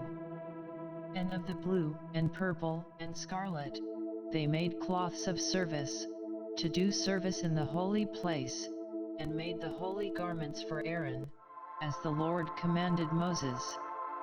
And he made the ephod of gold, blue, and purple, and scarlet, and fine twined linen. And they did beat the gold into thin plates, and cut it into wires, to work it in the blue, and in the purple, and in the scarlet, and in the fine linen, with cunning work. They made shoulder pieces for it, to couple it together, by the two edges was it coupled together. And the curious girdle of his ephod, that was upon it, was of the same, according to the work thereof, of gold, blue, and purple, and scarlet, and fine twined linen, as the Lord commanded Moses. And they wrought onyx stones enclosed in ouches of gold, graven, as signets are graven, with the names of the children of Israel. And he put them on the shoulders of the ephod, that they should be stones for a memorial to the children of Israel, as the Lord commanded Moses. And he made the breastplate of cunning work, like the work of the ephod, of gold, blue, and purple, and scarlet, and fine twined linen. It was foursquare. They made the breastplate double, a span was the length thereof, and a span the breadth thereof, being doubled. And they set in it 4 rows of stones. The first row was a sardius, a topaz, and a carbuncle. This was the first row. In the second row, an emerald, a sapphire, and a diamond. And the third row, a ligure, an agate, and an amethyst. And the fourth row, a beryl, an onyx, and a jasper. They were enclosed in ouches of gold in their enclosings. And the stones were according to the names of the children of Israel, 12, according to their names, like the engravings of a signet, every one with his name, according to the 12 tribes. And they made upon the breastplate chains at the ends, of wreathen work of pure gold. And they made 2 ouches of gold, and 2 gold rings, and put the 2 rings in the 2 ends of the breastplate.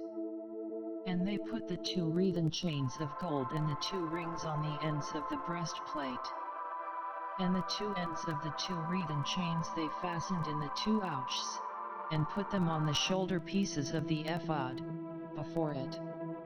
And they made 2 rings of gold, and put them on the 2 ends of the breastplate, upon the border of it, which was on the side of the ephod inward. And they made 2 other golden rings, and put them on the 2 sides of the ephod underneath, toward the forepart of it, over against the other coupling thereof, above the curious girdle of the ephod. And they did bind the breastplate by his rings unto the rings of the ephod with a lace of blue, that it might be above the curious girdle of the ephod, and that the breastplate might not be loosed from the ephod, as the Lord commanded Moses. And he made the robe of the ephod of woven work, all of blue. And there was an hole in the midst of the robe, as the hole of an habergeon, with a band round about the hole, that it should not rend. And they made upon the hems of the robe pomegranates of blue, and purple, and scarlet, and twined linen. And they made bells of pure gold, and put the bells between the pomegranates upon the hem of the robe, round about between the pomegranates. A bell and a pomegranate, a bell and a pomegranate, round about the hem of the robe to minister in, as the Lord commanded Moses. And they made coats of fine linen of woven work for Aaron, and for his sons, and a mitre of fine linen, and goodly bonnets of fine linen, and linen breeches of fine twined linen, and a girdle of fine twined linen, and blue, and purple, and scarlet, of needlework, as the Lord commanded Moses. And they made the plate of the holy crown of pure gold, and wrote upon it a writing, like to the engravings of a signet, Holiness to the Lord. And they tied unto it a lace of blue, to fasten it on high upon the mitre, as the Lord commanded Moses. Thus was all the work of the tabernacle of the tent of the congregation finished, and the children of Israel did according to all that the Lord commanded Moses, so did they. And they brought the tabernacle unto Moses, the tent, and all his furniture, his taches, his boards, his bars, and his pillars, and his sockets, and the covering of ram skins dyed red, and the covering of badgers' skins, and the veil of the covering, the ark of the testimony, and the staves thereof, and the mercy seat, the table, and all the vessels thereof, and the showbread, the pure candlestick, with the lamps thereof, even with the lamps to be set in order, and all the vessels thereof, and the oil for light, and the golden altar, and the anointing oil, and the sweet incense, and the hanging for the tabernacle door, the brazen altar, and his grate of brass, his staves, and all his vessels, the laver and his foot, the hangings of the court, his pillars, and his sockets, and the hanging for the court gate, his cords, and his pins, and all the vessels of the service of the tabernacle, for the tent of the congregation, the cloths of service to do service in the holy place, and the holy garments for Aaron the priest, and his sons' garments, to minister in the priest's office, according to all that the Lord commanded Moses. So the children of Israel made all the work. And Moses did look upon all the work, and, behold, they had done it as the Lord had commanded, even so had they done it, and Moses blessed them. Chapter 40. And the Lord spake unto Moses, saying, On the first day of the first month shalt thou set up the tabernacle of the tent of the congregation. And thou shalt put therein the ark of the testimony, and cover the ark with the veil. And thou shalt bring in the table, and set in order the things that are to be set in order upon it, and thou shalt bring in the candlestick, and light the lamps thereof. And thou shalt set the altar of gold for the incense before the ark of the testimony, and put the hanging of the door to the tabernacle. And thou shalt set the altar of the burnt offering before the door of the tabernacle of the tent of the congregation. And thou shalt set the laver between the tent of the congregation and the altar, and shalt put water therein. And thou shalt set up the court round about, and hang up the hanging at the court gate. And thou shalt take the anointing oil, and anoint the tabernacle, and all that is therein, and shalt hallow it, and all the vessels thereof, and it shall be holy. And thou shalt anoint the altar of the burnt offering, and all his vessels, and sanctify the altar, and it shall be an altar most holy. And thou shalt anoint the laver and his foot, and sanctify it. And thou shalt bring Aaron and his sons unto the door of the tabernacle of the congregation, and wash them with water. And thou shalt put upon Aaron the holy garments, and anoint him, and sanctify him, that he may minister unto me in the priest's office. And thou shalt bring his sons, and clothe them with coats.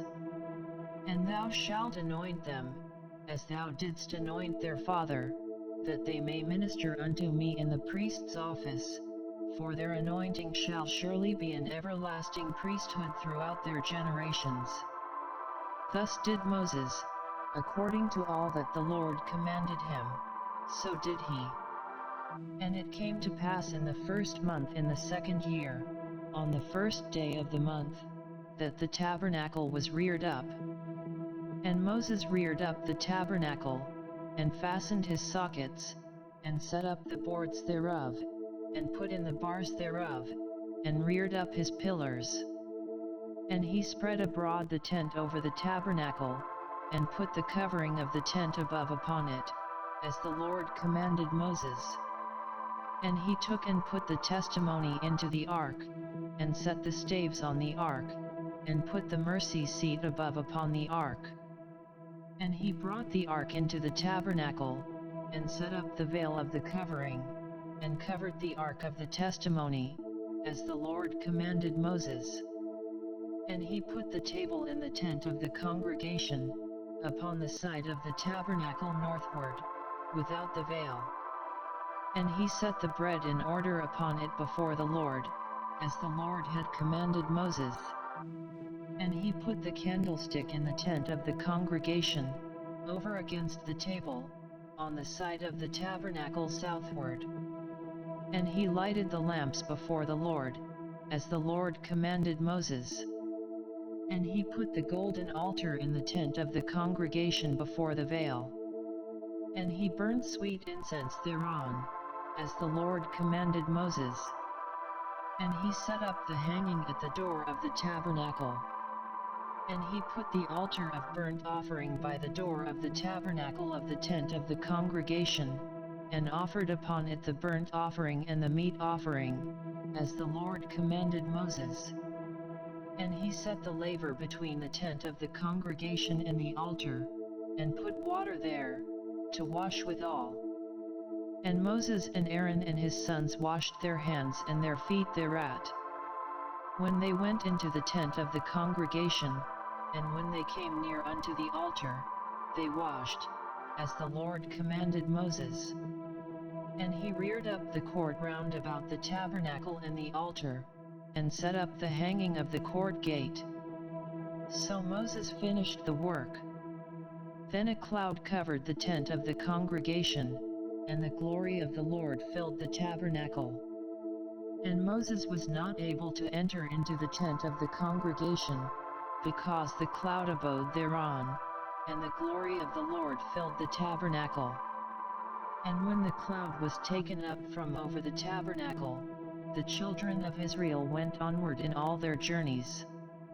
But if the cloud were not taken up, then they journeyed not till the day that it was taken up.